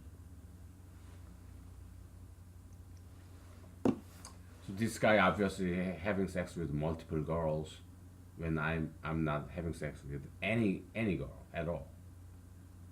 And I look at that guy, yeah, he's married like President Trump or Harvey Weinstein. They have their beautiful wife, like 10 or 20 years younger than they are.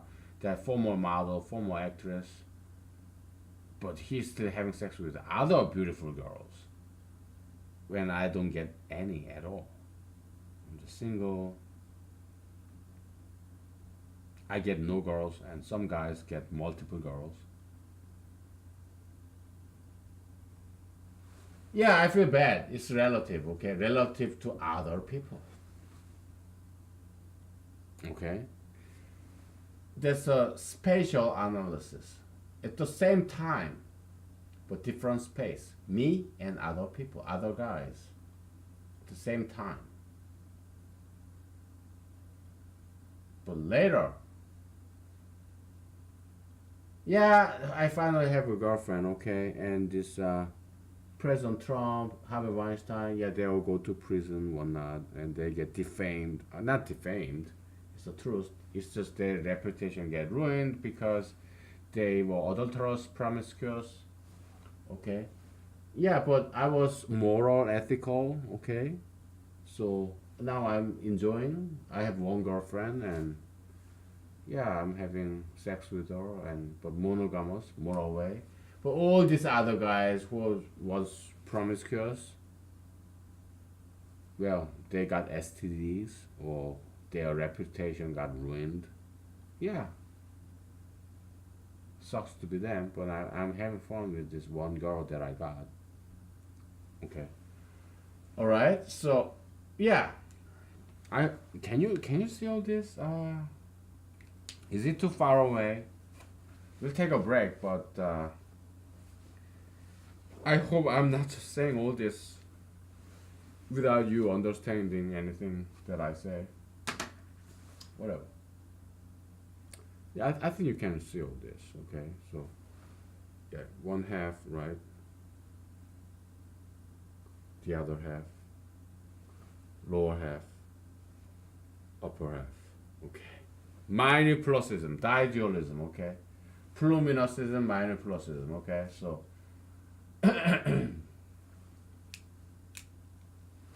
We'll take a break, and I'm not sure if there is anything else that we can talk about this.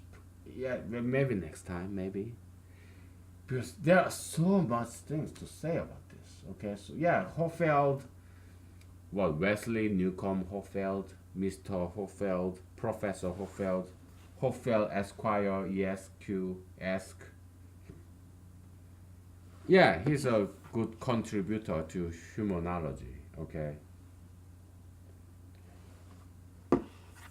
Yeah, we humanologists, we are also Christians too. So we honor our parents. Okay. So yeah, we acknowledge, admit, pay tribute to the contributors. All right.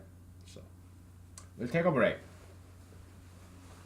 Not sure if we're gonna talk anything more about this, or we'll see. I'm getting hungry. Okay, I'm getting hungry.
I'm gonna microwave my milk.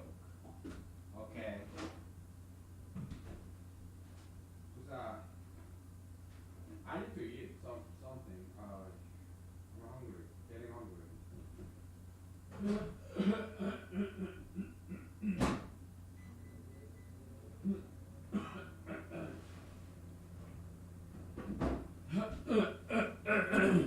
Because we humanologists, we strive to be more metaphysical than physical. So yeah, I went to friend's house yesterday. Was invited to multiple friends, invited to multiple friends' families, and mostly I was learning from them. Okay, observing their wisdom, experience, knowledge. That was my Thanksgiving dinner, metaphysical dinner. Okay, and yeah, I did eat somewhat, but not too much. And look at me, the day after Friday. I mean Thanksgiving. I'm fasting, doing this. Okay. Yeah, I could have some calorie, same calorie as protein and carbs, but it's not the same. I'm still hungry. Okay, let's do some more. So, freedom, money, power, fame. Yeah, it's They are copium. They are limited resources. Money is not infinite. Money does not grow on a tree. Well, even things that grow on a tree is finite. It's not infinite. Okay, so yeah, they are limited resources. Copium. Okay, you cannot create or destroy a copium, right? It has to come from somewhere else. Right. You have right to this apple. By which means nobody else have right to this apple except you. Okay? This right comes from other people. You start exerting your right, like gay rights. Now it becomes everybody's duty. No longer other people have right to oppose gayism anymore. Let's say I'm transgender. I used to be a male, but I chose to be female. Now you have to accept that I'm female.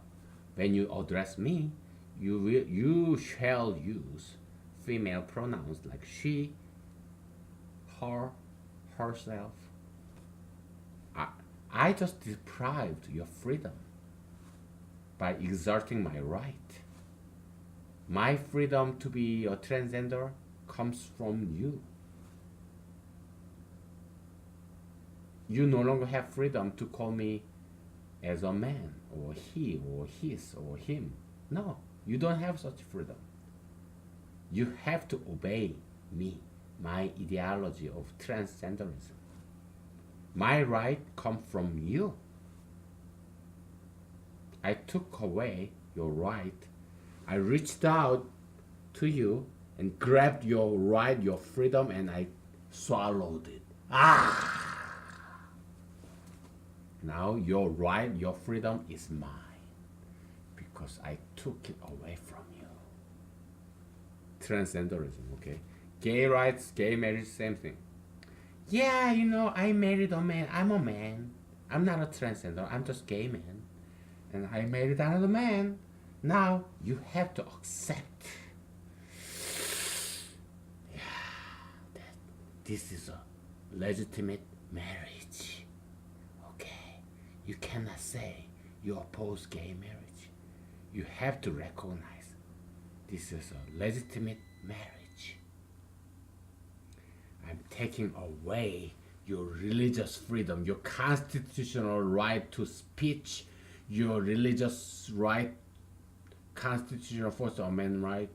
I'm taking it away from you. I'm swallowing it up. Like a snake. I'm gonna swallow. I'm gonna open my mouth very big, like I take away. I'm gonna swallow up your freedom, your right to myself. Okay, so that's gayism. Okay. All right. Oh, wait.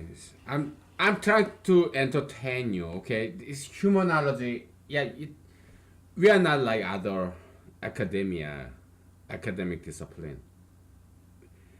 We like having fun. Okay, we sing, dance, we do martial arts, we do acting. Okay, humanology is the theory of everything. Okay, we have this entertainment component in it. We are very humorous people. We are novelists, we are writers, we write novel, and we are performers. We act. Okay? We know how to dance, we know how to sing, we know how to do martial arts. Okay, so humanologists, yeah, we are the best of the best. We are metaphysical elites. Okay, so we look good, we are healthy, we are beautiful. I mean, at least I would never say I'm beautiful. I try to be beautiful. I try to be handsome. I'm not that fit.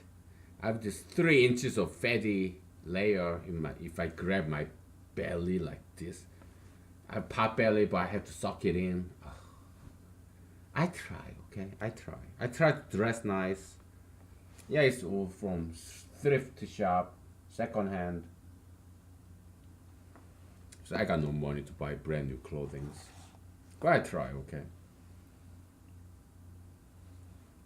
I bald spot, I blow out this hair dryer, I freeze it with hairspray. You don't see my bald spot, do you? Yeah, I try, okay? Okay, so freedom, money, power, fame. Okay, money. Money is kind of like the secular god. Oh, money is like omnipresent, it's everywhere, it's omnipotent. Money can do anything, buy anything, all powerful. It's probably the closest thing to God, but it's a physical dimension. Metaphysical God is all about knowledge, knowledge, morality, ethics. That has nothing to do with money. Okay, I do my best to be moral, ethical, knowledgeable, wise, but am I rich? No. I'm rich metaphysically, wealthy metaphysically, but not physically. Okay, so because I believe in Jesus. Jesus said, yeah, accumulate your wealth, store your wealth in heaven, not on earth. Earth, physical, heaven, metaphysical. Okay? I I live Jesus, okay? I actually do what he told me to do, told us to do, okay? If you are a humanologist, you are a true Christian, okay? Yeah, I try to be.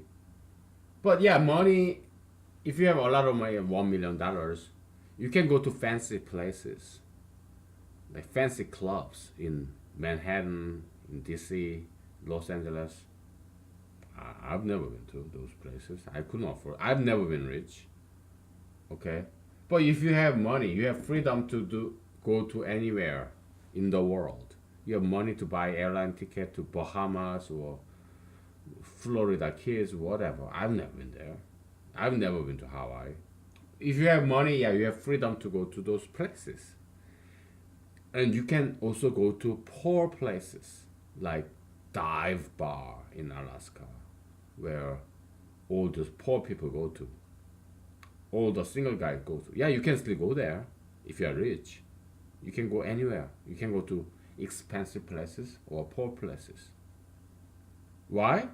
You have all the money in the world, so you have more degree of freedom to go to different places.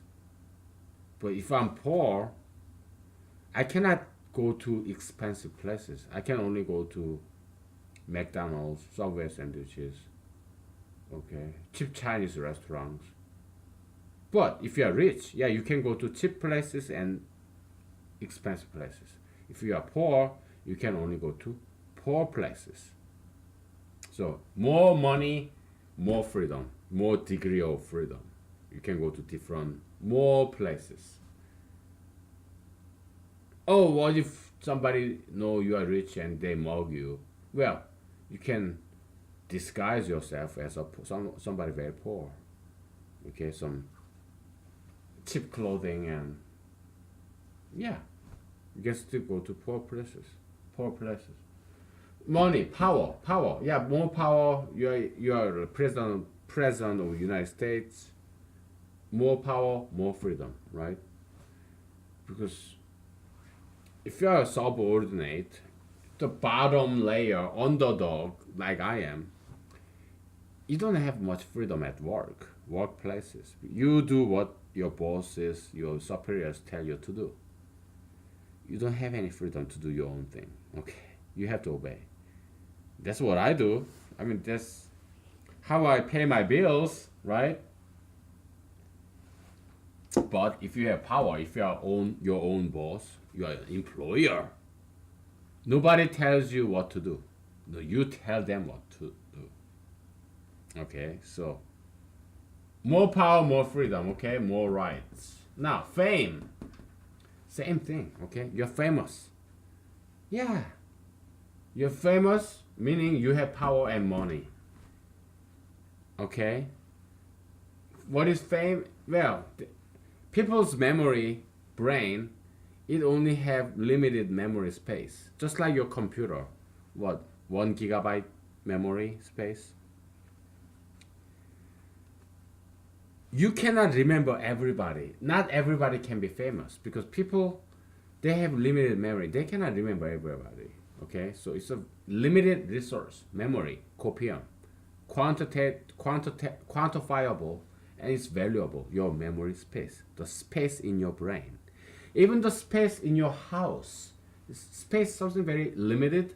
It's quantifiable and it's precious, valuable. Okay, you don't want to buy everything in the world because even if you have all the money in the world, because you are living in a house, it has limited space. Even if you live in a 10-acre mansion palace, it's still 10 acre. Okay, you have limited space, so you cannot buy everything, and because you have limited wall space, so you cannot put everything in your house. Okay, it's limited. Your brain, your memory, or the memory and hard disk space in your computer is limited. It's precious, limited, quantifiable resources. Copium, okay? It's limited. It's not infinite. You cannot create it. You cannot destroy it. It's finite. All right. So, not everybody can be famous. Okay, you cannot remember everybody in your brain or in your computer. Okay, and entertainment industry or journalism, political scene, big time CEO, yeah, they only can hire only a handful of people who are all the way on top of those entertainment industry, the celebrities or political figures or big time CEOs or big corporations. Fortune 500. It's Fortune 500. It's not for like Fortune 5 trillion. It's not Fortune 5 trillion. It's Fortune 500. Limited. All right? Because we only have limited resources, limited money, limited airtime in broadcasting system, limited. Okay, only a handful of people can be a celebrities, famous people. Okay, yeah, fame limited, but once you have it, you have power and you have money. Okay, that's pretty much all I need to say about this. Let's erase everything here. Too much stuff, man. Happy Thanksgiving to you, okay? Thank me later. I'm giving a lot of knowledge to you. Giving knowledge. You don't have to thank me. Thank God. Okay, I'm just a messenger. I'm doing my job. I get paid for this. I mean, I don't get paid for this, but I'm alive, right? Yeah, I'm working, but still I'm alive. I haven't ate dinner, but I will eat dinner later. We have 1 hour left. Okay, so we'll do singing, dancing, martial arts. Okay, after this, I'm doing my job. Okay, so yeah, God somehow pays me, you know.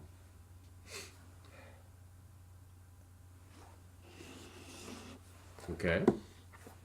Yeah, we'll take a break and we'll do some dancing and singing and dancing and martial arts. Okay. Yeah, so my employers right now or in the past, yeah, they're like these wealthy patrons. You know, I worked for state government, federal government as a U.S. Army soldier, state government as a programmer, private company as a programmer, and as a office worker. Yeah, they are wealthy patrons because back in the Renaissance, like Age of Reason or Enlightenment era, there's poor painters like Michelangelo or Donatello or who's the Mona Lisa guy? Who drew that Mona Lisa? What's his name? Mona Lisa. So Michelangelo, you know, he drew this figure, David the Shepherd. Donatello, yeah, he drew something. Michelangelo, I mean, who's the other guy? Mona Lisa. Who drew Mona Lisa? Da Vinci, Leonardo da Vinci, okay, or other like scientists like Newton or philosophers like Kant. You know, all these innovators, okay, artists, philosophers, scientists. It's they are creating something new, okay. It's not they're not maintaining the status quo. So they're creating something on top of that. They're the mutants, mutation that drives up the human progress. Good mutants that drives up the human evolution to a higher level. But they have nothing to do with the status quo because they are trying something new. Artists, philosophers, scientists, engineers. So they are not maintaining the status quo, but they are on building something on top of that. So it's something luxurious. So all of those philosophers, scientists, artists, they have wealthy patrons because they have nothing to do with survival or everyday life. It's something luxurious. Okay, so they depended on Arthur Schopenhauer. He depended on his parents' money, his inheritance. Arthur Schopenhauer. Okay. Immanuel Kant. Yeah, he was a college professor in Germany, so he depended on this wealthy university. You know, student tuition. Who are the students of those wealthy university? Their parents, wealthy parents of those students. Okay, so yeah, he depended on wealthy people. All these Renaissance era painters, yeah, they have patrons, wealthy patrons, because they are the only one who could afford to buy their sculpture or their paintings. Do you eat a painting or do you eat a marble sculpture? No, it's not bread and butter. It's not egg. It's not poultry. No, you don't get to eat it. Who buys those expensive sculptures and paintings by Leonardo da Vinci or Donatello or Michelangelo? Wealthy people like the Catholic Church in 1500 AD, right? Wealthy churches, wealthy patrons. Yeah, wealthy rich people. Okay, they are the one who sponsor these great artists, philosophers, and scientists, mathematicians. You okay? You're a mathematician. You come up with this brilliant equation. Are you gonna sell it in Walmart? No, you cannot sell this mathematical equation. It does not make any money. Okay? Yeah, later on, yeah, it goes into engineering and physics, and it makes this brilliant machinery. But right for now, no, it doesn't pay the bills. You cannot eat this mathematical equation like x equal y plus z. Would you eat it? This paper with this graphite pencil, would you eat that thing? No. It's something luxurious, okay? So yeah, people like Spinoza, yeah, he had this job as a watchmaker, watch repairer, okay? Einstein, yeah, he had job as a patent clerk. He was not a professor when he came up with started up with this special theory, relativity. So yeah, he had his own job, but he had spare time. So who was his patron? The government, who hired him as a patent clerk. He was a government employee. Albert Einstein. So yeah, his government was the patron. So yeah, Spinoza, yeah, he was a philosopher, but he was clock repairer, watch maker. Who was his patron? His employer. Okay. Yeah, so Yeah, I guess that's how my employers are. I mean, I do my job, of course, but yeah, they pay my bills. Okay, so yeah, my employers, my superiors in the U.S. Army and all these private companies, state employers, yeah, they're my patrons, and they contributed to development of humanology. Okay, the schools I've been to, alma maters, although I dropped out of some of them, yeah, they're all contributors of the humanology. Okay, they're my wealthy patrons. Okay, so all right, we'll take a break and we'll get rid of this stupid whiteboard and we'll do start some dancing, singing, martial arts. Okay. Yeah, you know, I was hungry, but right now I'm not that hungry anymore because yeah, you're hungry, but after a while, your body switch the mode. It start to use your internal energy, like stored fat or maybe some muscle weight. It doesn't matter. Yes, you start using your internal body energy. It's fasting. It's all good. Okay, I can rebuild my muscle if I'm burning my fat. Right, that's even better. So we'll take a break. Okay.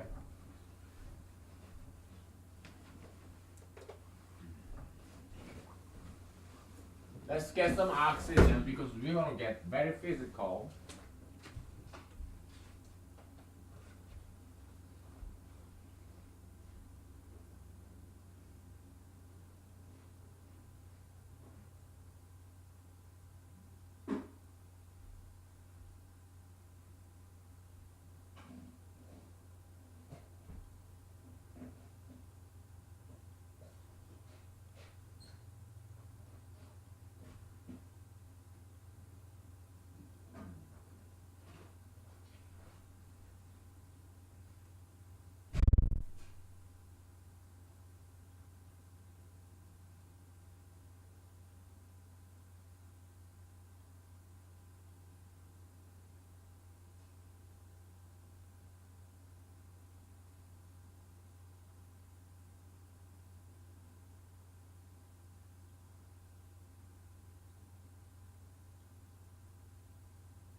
Okay, we're back. We ventilated some air.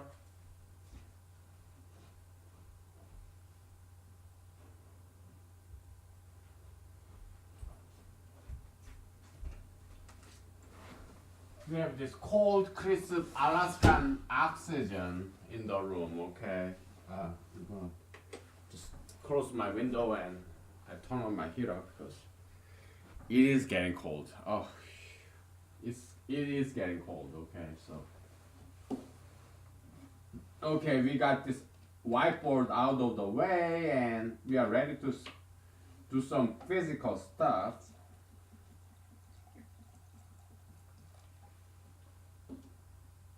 Okay. So, yeah, let's get rid of this stool and this blanket. Uh, yeah. So, let me put on my glasses because we no longer have whiteboard very close. Yeah, and let's redo my hair a little bit, huh? Woo. Yeah, I want to be like kind of fluffy. I'm about to dance, so I better have some nice hairstyle. Okay. Does it look better now? Huh? It's kind of clumped up here, so I gotta spread different hair locks and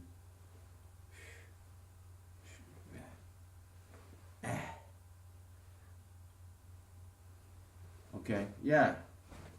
It's still clumped here, but ah, yeah, a little bit more interesting. Okay, so yeah, I try to look very nice. Okay, so whatever, I can only try. Okay, so let me get some more vodka drinks because vodka really helps and it works when I'm about to perform something. I guess was it yesterday? I think we had this theatrical play, short film, interview with Jesus.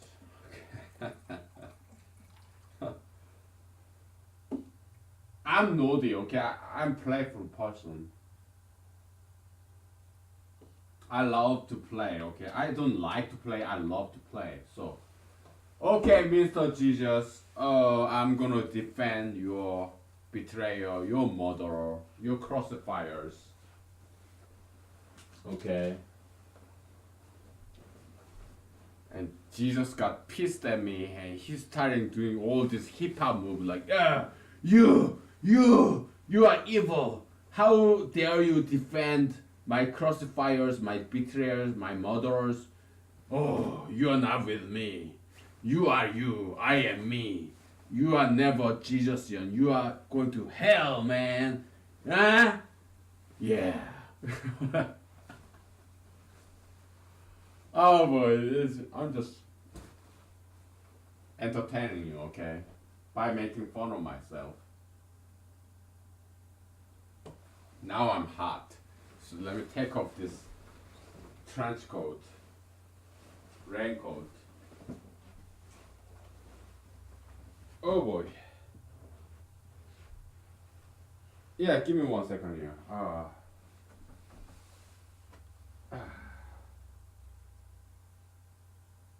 Now I'm hot.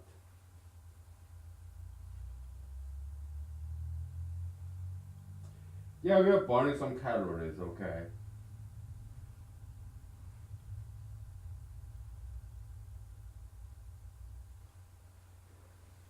Yeah, so it's Friday after Thanksgiving and I'm not eating, I'm not having sex, but I'm having fun, okay? So that's the whole point of education, okay? If you're educated, yeah, you can have fun metaphysically, okay? But if you're not educated, all you do is eating, all the source of your happiness, eating, having sex. What do you get?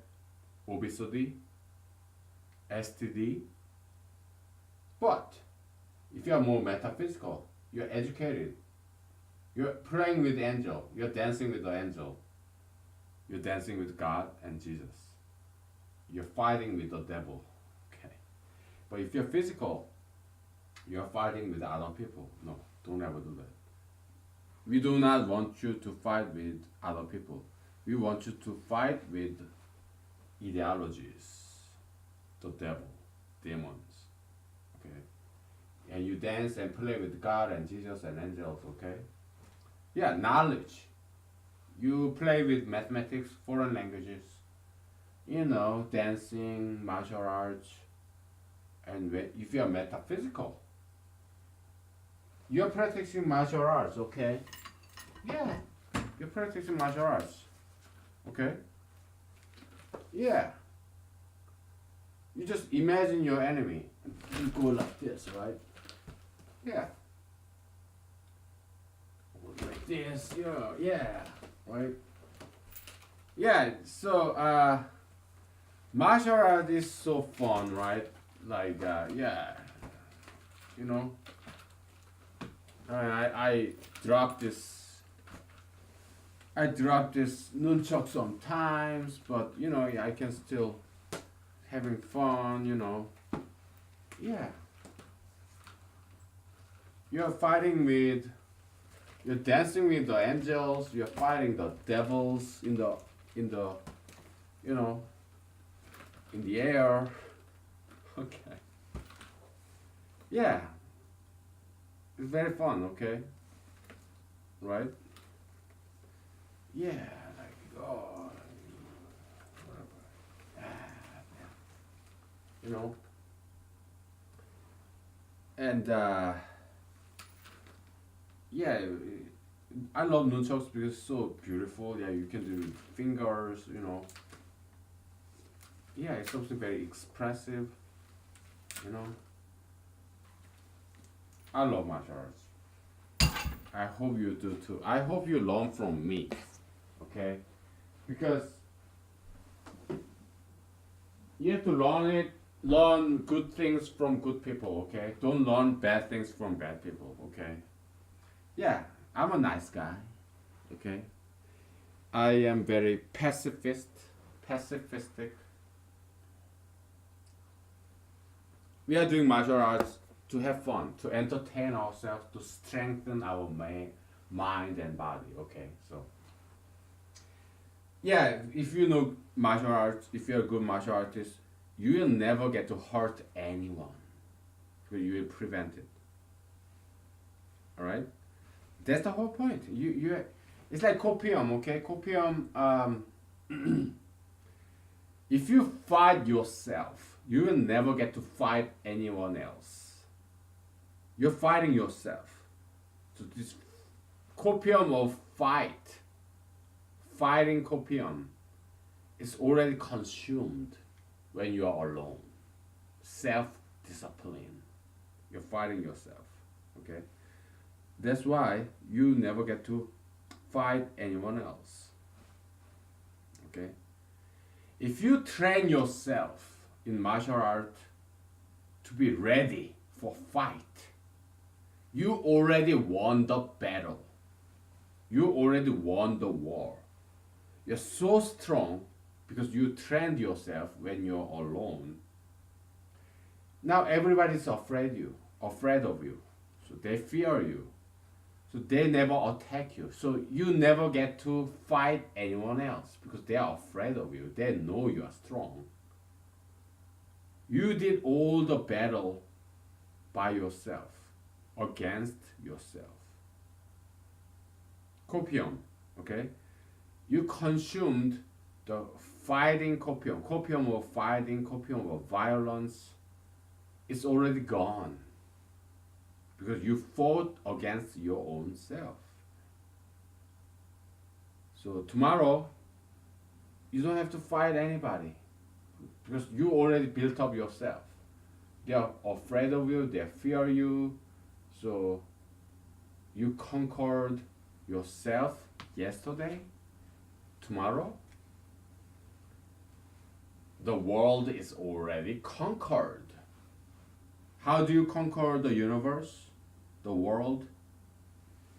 You conquer yourself. Just like Michael Jackson sang about, man in the mirror, you know.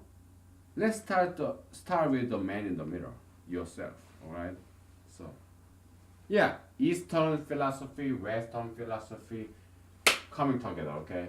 So, that's humanology, okay?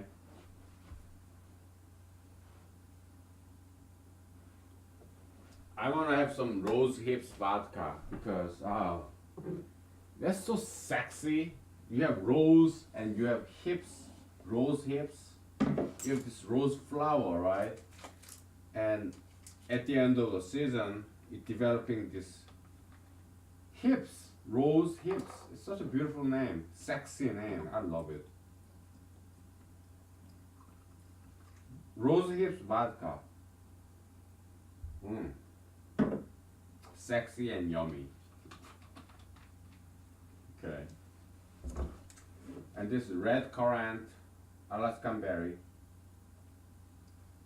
that I picked up in a hiking trail last spring. I'm gonna wash my face.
So I'm not sure if you have read Bible yet, but I highly recommend it to you.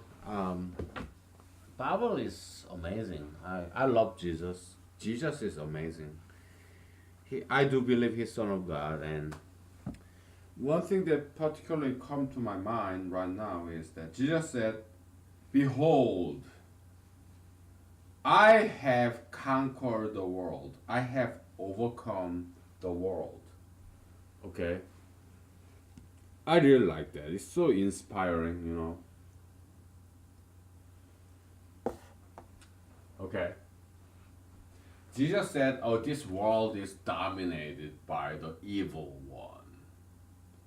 Okay, this demon cloud in the air, in the media, politics, corporations, judiciary, legislature. Yeah, this evil cloud over us, concept, evil ideologies, gayism, tattoo piercism, and plastic surgeryism, marijuanaism, all those sugar fatism. Yeah, it's governing us. This evil, the devils that God created, is dominating us, right?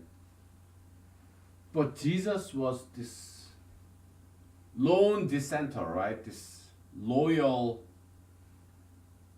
objection, this conscientious objector, like this loyal dissent. So that's what Jesus stands for, right? So, but at the same time, he was a very popular guy. He was a rock star, right?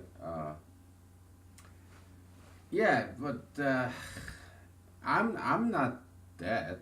I'm not that popular. I have a nice, good reputation in my community because I work hard. I try to look nice, you know. Yeah, I do my best to be nice to people, help out people, you know, some volunteerism and yeah, community service. Yeah, I do all that, but I'm not Jesus, right? So, but Jesus was very, very famous and popular figure of the day, just like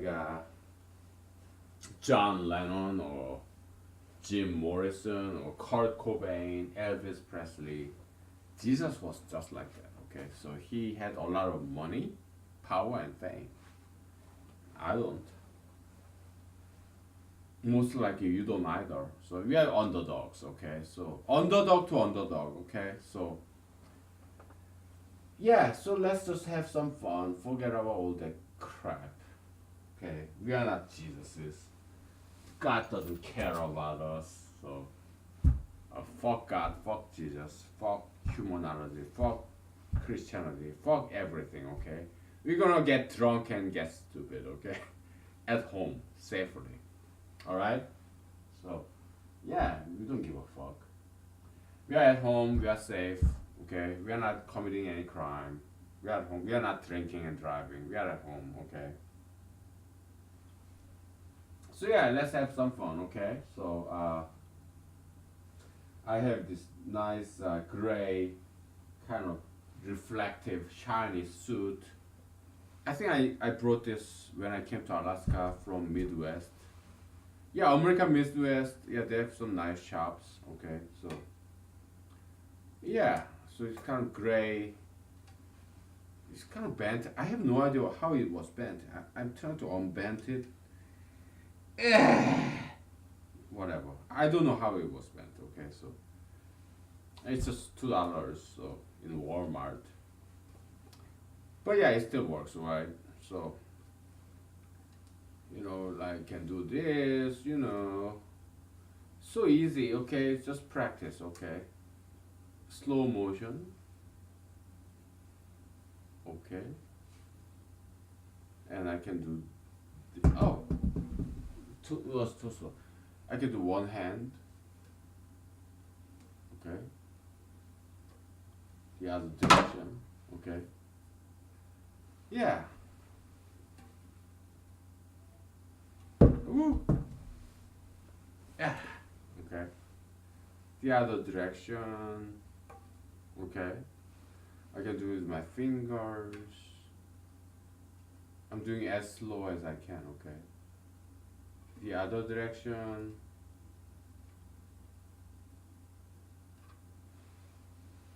The other hand with fingers.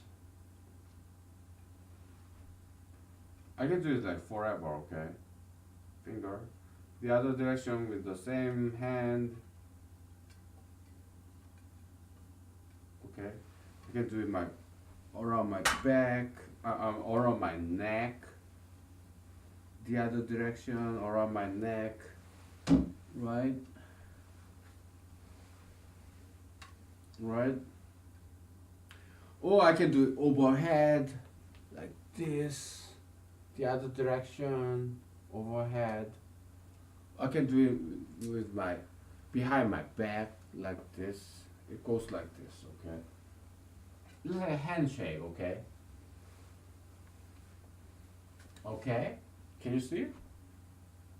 Yeah, like this. Ah.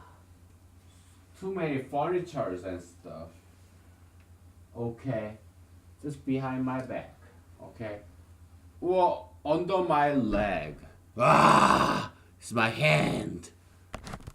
Kind of looks so grim and menacing. Like, okay.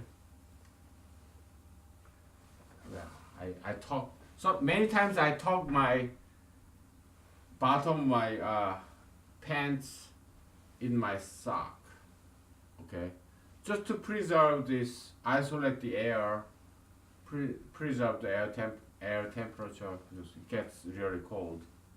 Yeah, under my knee like this, okay. Yeah, very easy stuff, okay. Now, yeah, that's traditional Chinese kung fu with this long rod, okay, right? Yeah, yeah, I can do this. Yeah, you know, you can do it like this. Okay. infinity eight shape, horizontal eight shape, you know. Then you can do this. You can switch your hand, right? Switch your hand, you know.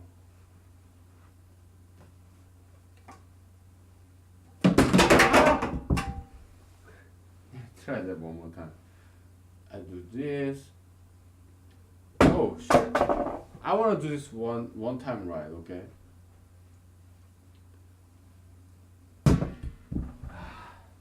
You see, I'm not that good at, okay? I'm not good at it. Okay. Yeah, I got it. Woo! Tricky. I'm gonna turn off my heater here. Alright, what else? Yeah, let's do this. One sword. Okay, single sword. Or maybe we can do double sword. Sure. Let's do double swords. Double step, double sword, whatever. Ah.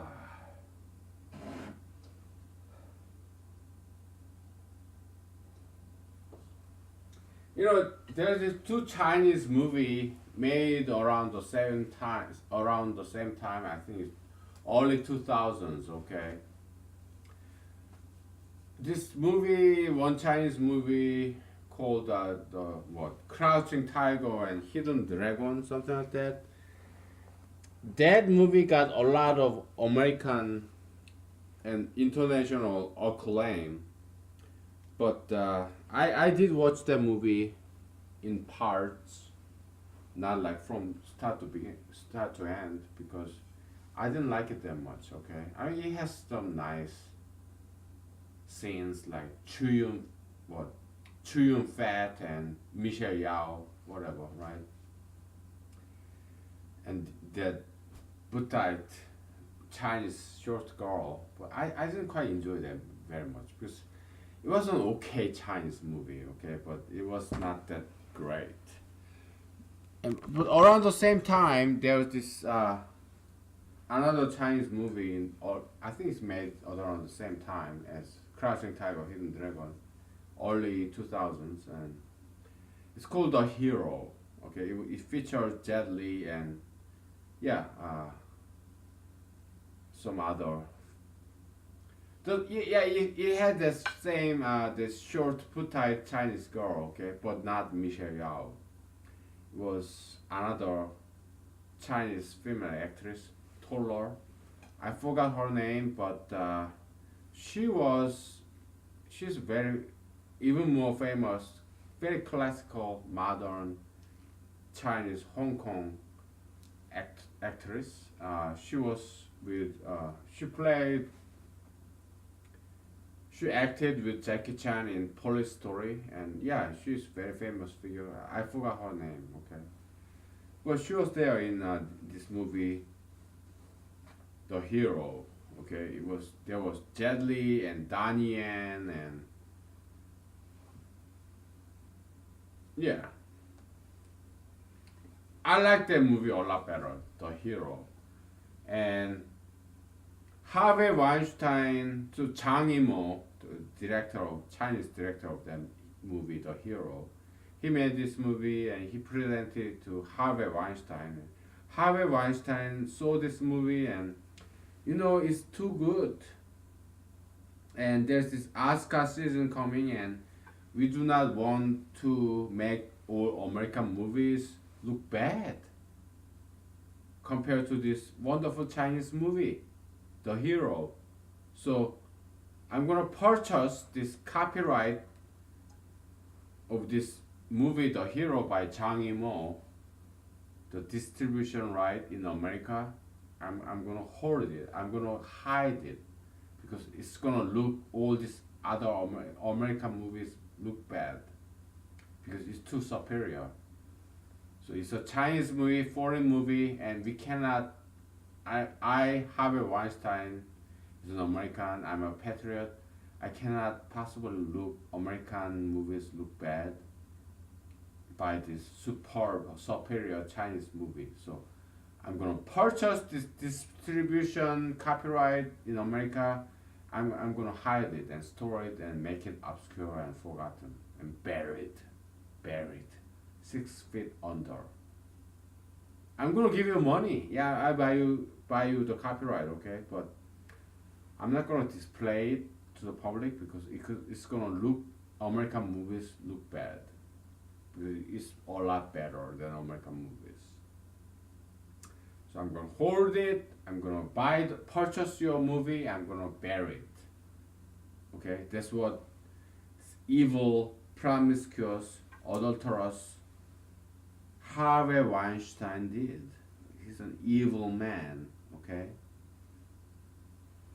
and he has beautiful wife, purely beautiful white girl, model actress, young, probably 20 years younger than this fat, ugly, short, balding Harvey Weinstein.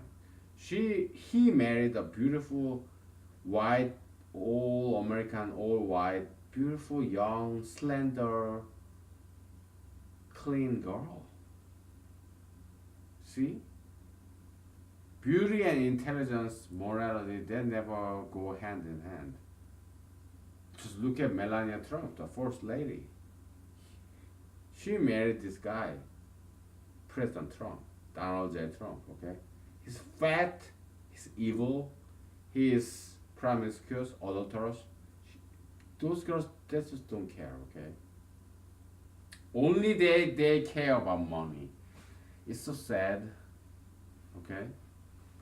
Yeah, Matt Lauer, Harvey Weinstein, whoever, it's all the same, okay? Girls, they only want money, okay?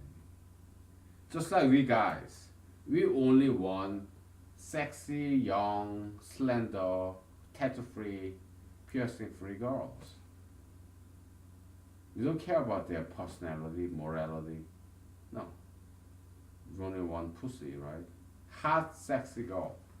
Girls, they don't care about morality. They don't care about ethics. They don't care about tall, dark, handsome. No. Look at Harvey Weinstein. He's not tall. He's not handsome. He's not dark. Okay? Yeah, he's just fat cat. A lot of money. Yeah. The most beautiful American girls go have sex with Harvey Weinstein. Okay? Or Donald J. Trump. Or Matt Lauer. Okay? So stop pretending, okay? Stop pretending that you are some moral, ethical, this Me Too movement. Okay, okay, Me Too? You're jumping on the bandwagon, okay? Yeah. Girls, you're fucking stupid, okay? Listen to yourself. Look at yourself, huh? Me Too? You jumping on the bandwagon? Oh god. I'm sorry. I've seen some very smart girls, very creative artists. Yeah, I've seen them.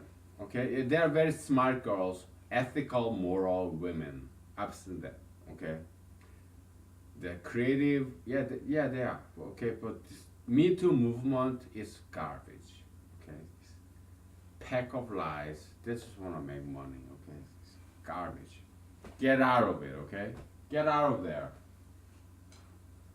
Okay, we have like 14 minutes left. We'll take a break. Okay. Then we'll do this double dagger thing, or double sword thing, okay?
Okay, we're back. How many minutes do we have? 8 minutes. Okay, that's good enough, right?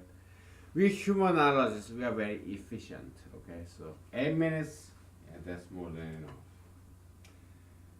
Okay, let's do so. We did enough martial arts. Okay, so let's do some, maybe some more martial arts. We love double dagger with this blunt Walmart steak knife. Okay, so I mean it's silver, right? My suit is kind of silvery. Okay, let's unbutton and yeah, I wanna show you my necktie. Oh boy. Yeah, let's do this. Ah. So yeah, let's imagine some animals that we would like to teach some lesson. Okay. Let's say this male lion with its mane is covered. He has this what scarf, its mane hair. Okay. Doesn't matter, man. You're a lion. I'm a human being, and you try to eat me, kill me. No. Yeah. So male lions, they're like not like bears. Okay. So it's easier. Okay. Because it cannot stand on 2 feet. Yeah, bears, yeah, they can stand on 2 feet. Ah, I'm a bear. Ah, like ah, that's bears do, right? Yeah. Okay, bears, right? You come at me like, so bears can do four-legged or two-legged. Okay, they can crawl or they can stand, right? Do you know why your dog, your cat, or a rat or mouse can run faster than you can? Because they're four-legged. You can only run with your 2 feet, but bears, rat, rabbits, lynx, cats, they have 4 legs. They can run faster than you because they have 4 legs. Okay? Yeah, you're faster than me. That's fine. Because if you are on the 4 legs, you are on the ground, you are down below. You're like this, right? But me, I'm a human being. I can jump like this, right? So yeah. But bear, grizzly, black bear, white bear, polar bear, yeah, they can do this and then they can suddenly stand up, like no problem, okay? Okay, so bear, lion is too easy, okay? You can just jump and you can step like this, right? Or like this, or this, like this, right? It's just too easy, okay? You just cut off 4 legs like this, okay? And then this. Ah! Or this. Ah! Ah! Ah! Woo! Yee! Ah! Okay. Like this, this, like ah! In the armpit. Oh, you just poke on my armpit. It's tickly. Oh!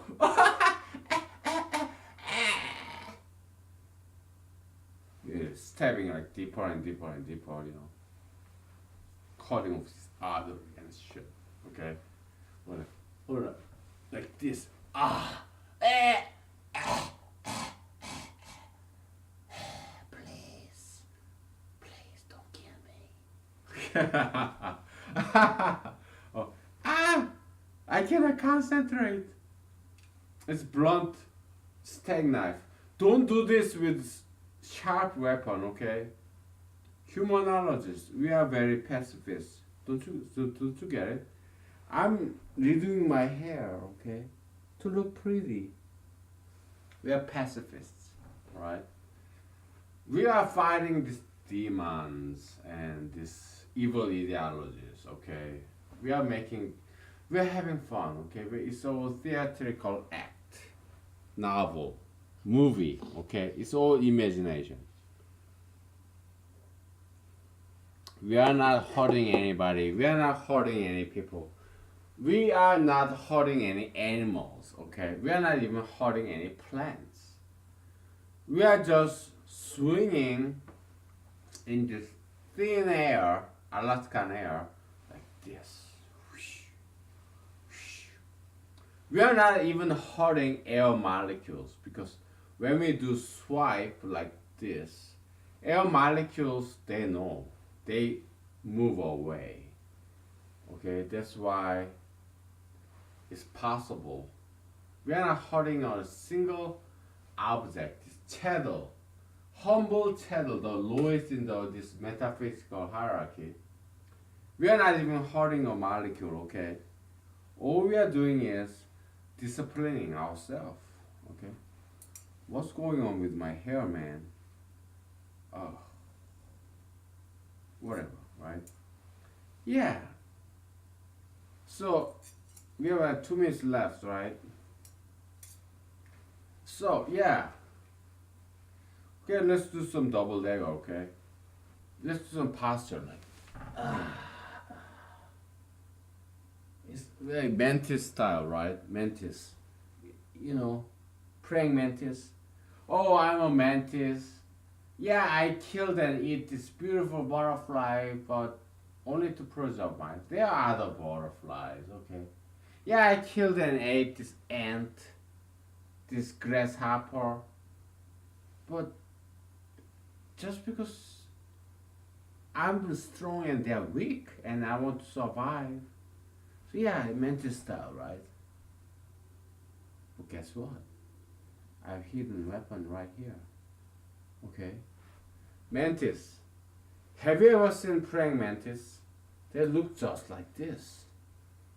Right? And they do have weapon, okay? So yeah, praying mantis style, right? When the moment comes with the big bear, yeah, oh yeah, I'm gonna.